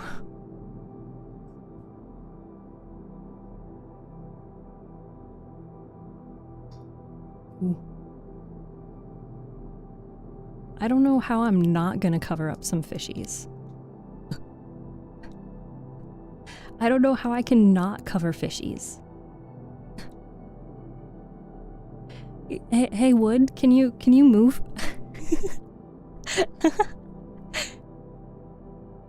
Wood, can you move to the side, please? I want to take that spot. Wood, please. Please.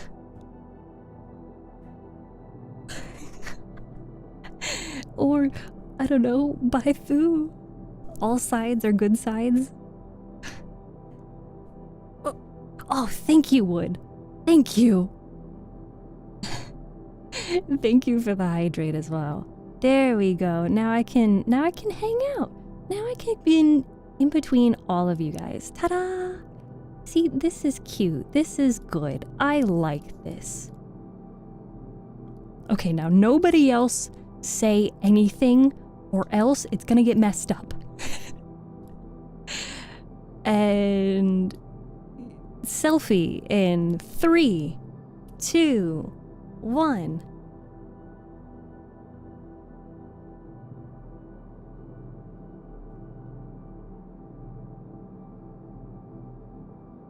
Okay, that was really cute. I like that one. Cheese. I'm so glad that I was able to fit in the frame. All right, let me move. Whoop. Whoop. Don't mind me. The urge to send a message. I know, Annie. I know. Yes, so... Oh, Wadzop, you made it just in time for the selfie. She disappeared? Yeah. I am no longer on this plane of existence. So for those that aren't familiar, if you send a message in chat, your fish will teleport to a different part of the screen. All right, fishies, you know what time it is. This is the point where we say our good nights, and our goodbyes, and our see you tomorrow. Sorry to ask again, I didn't quite understand. You need a TikTok specific mod? Yes, we are looking to add more TikTok mods to our mod team. Didn't know one was happening, but I'm glad you made it too. I know, it's night time, and we are going to raid out. So if you are watching on Twitch, we are going to raid. So please do stick around for the raid.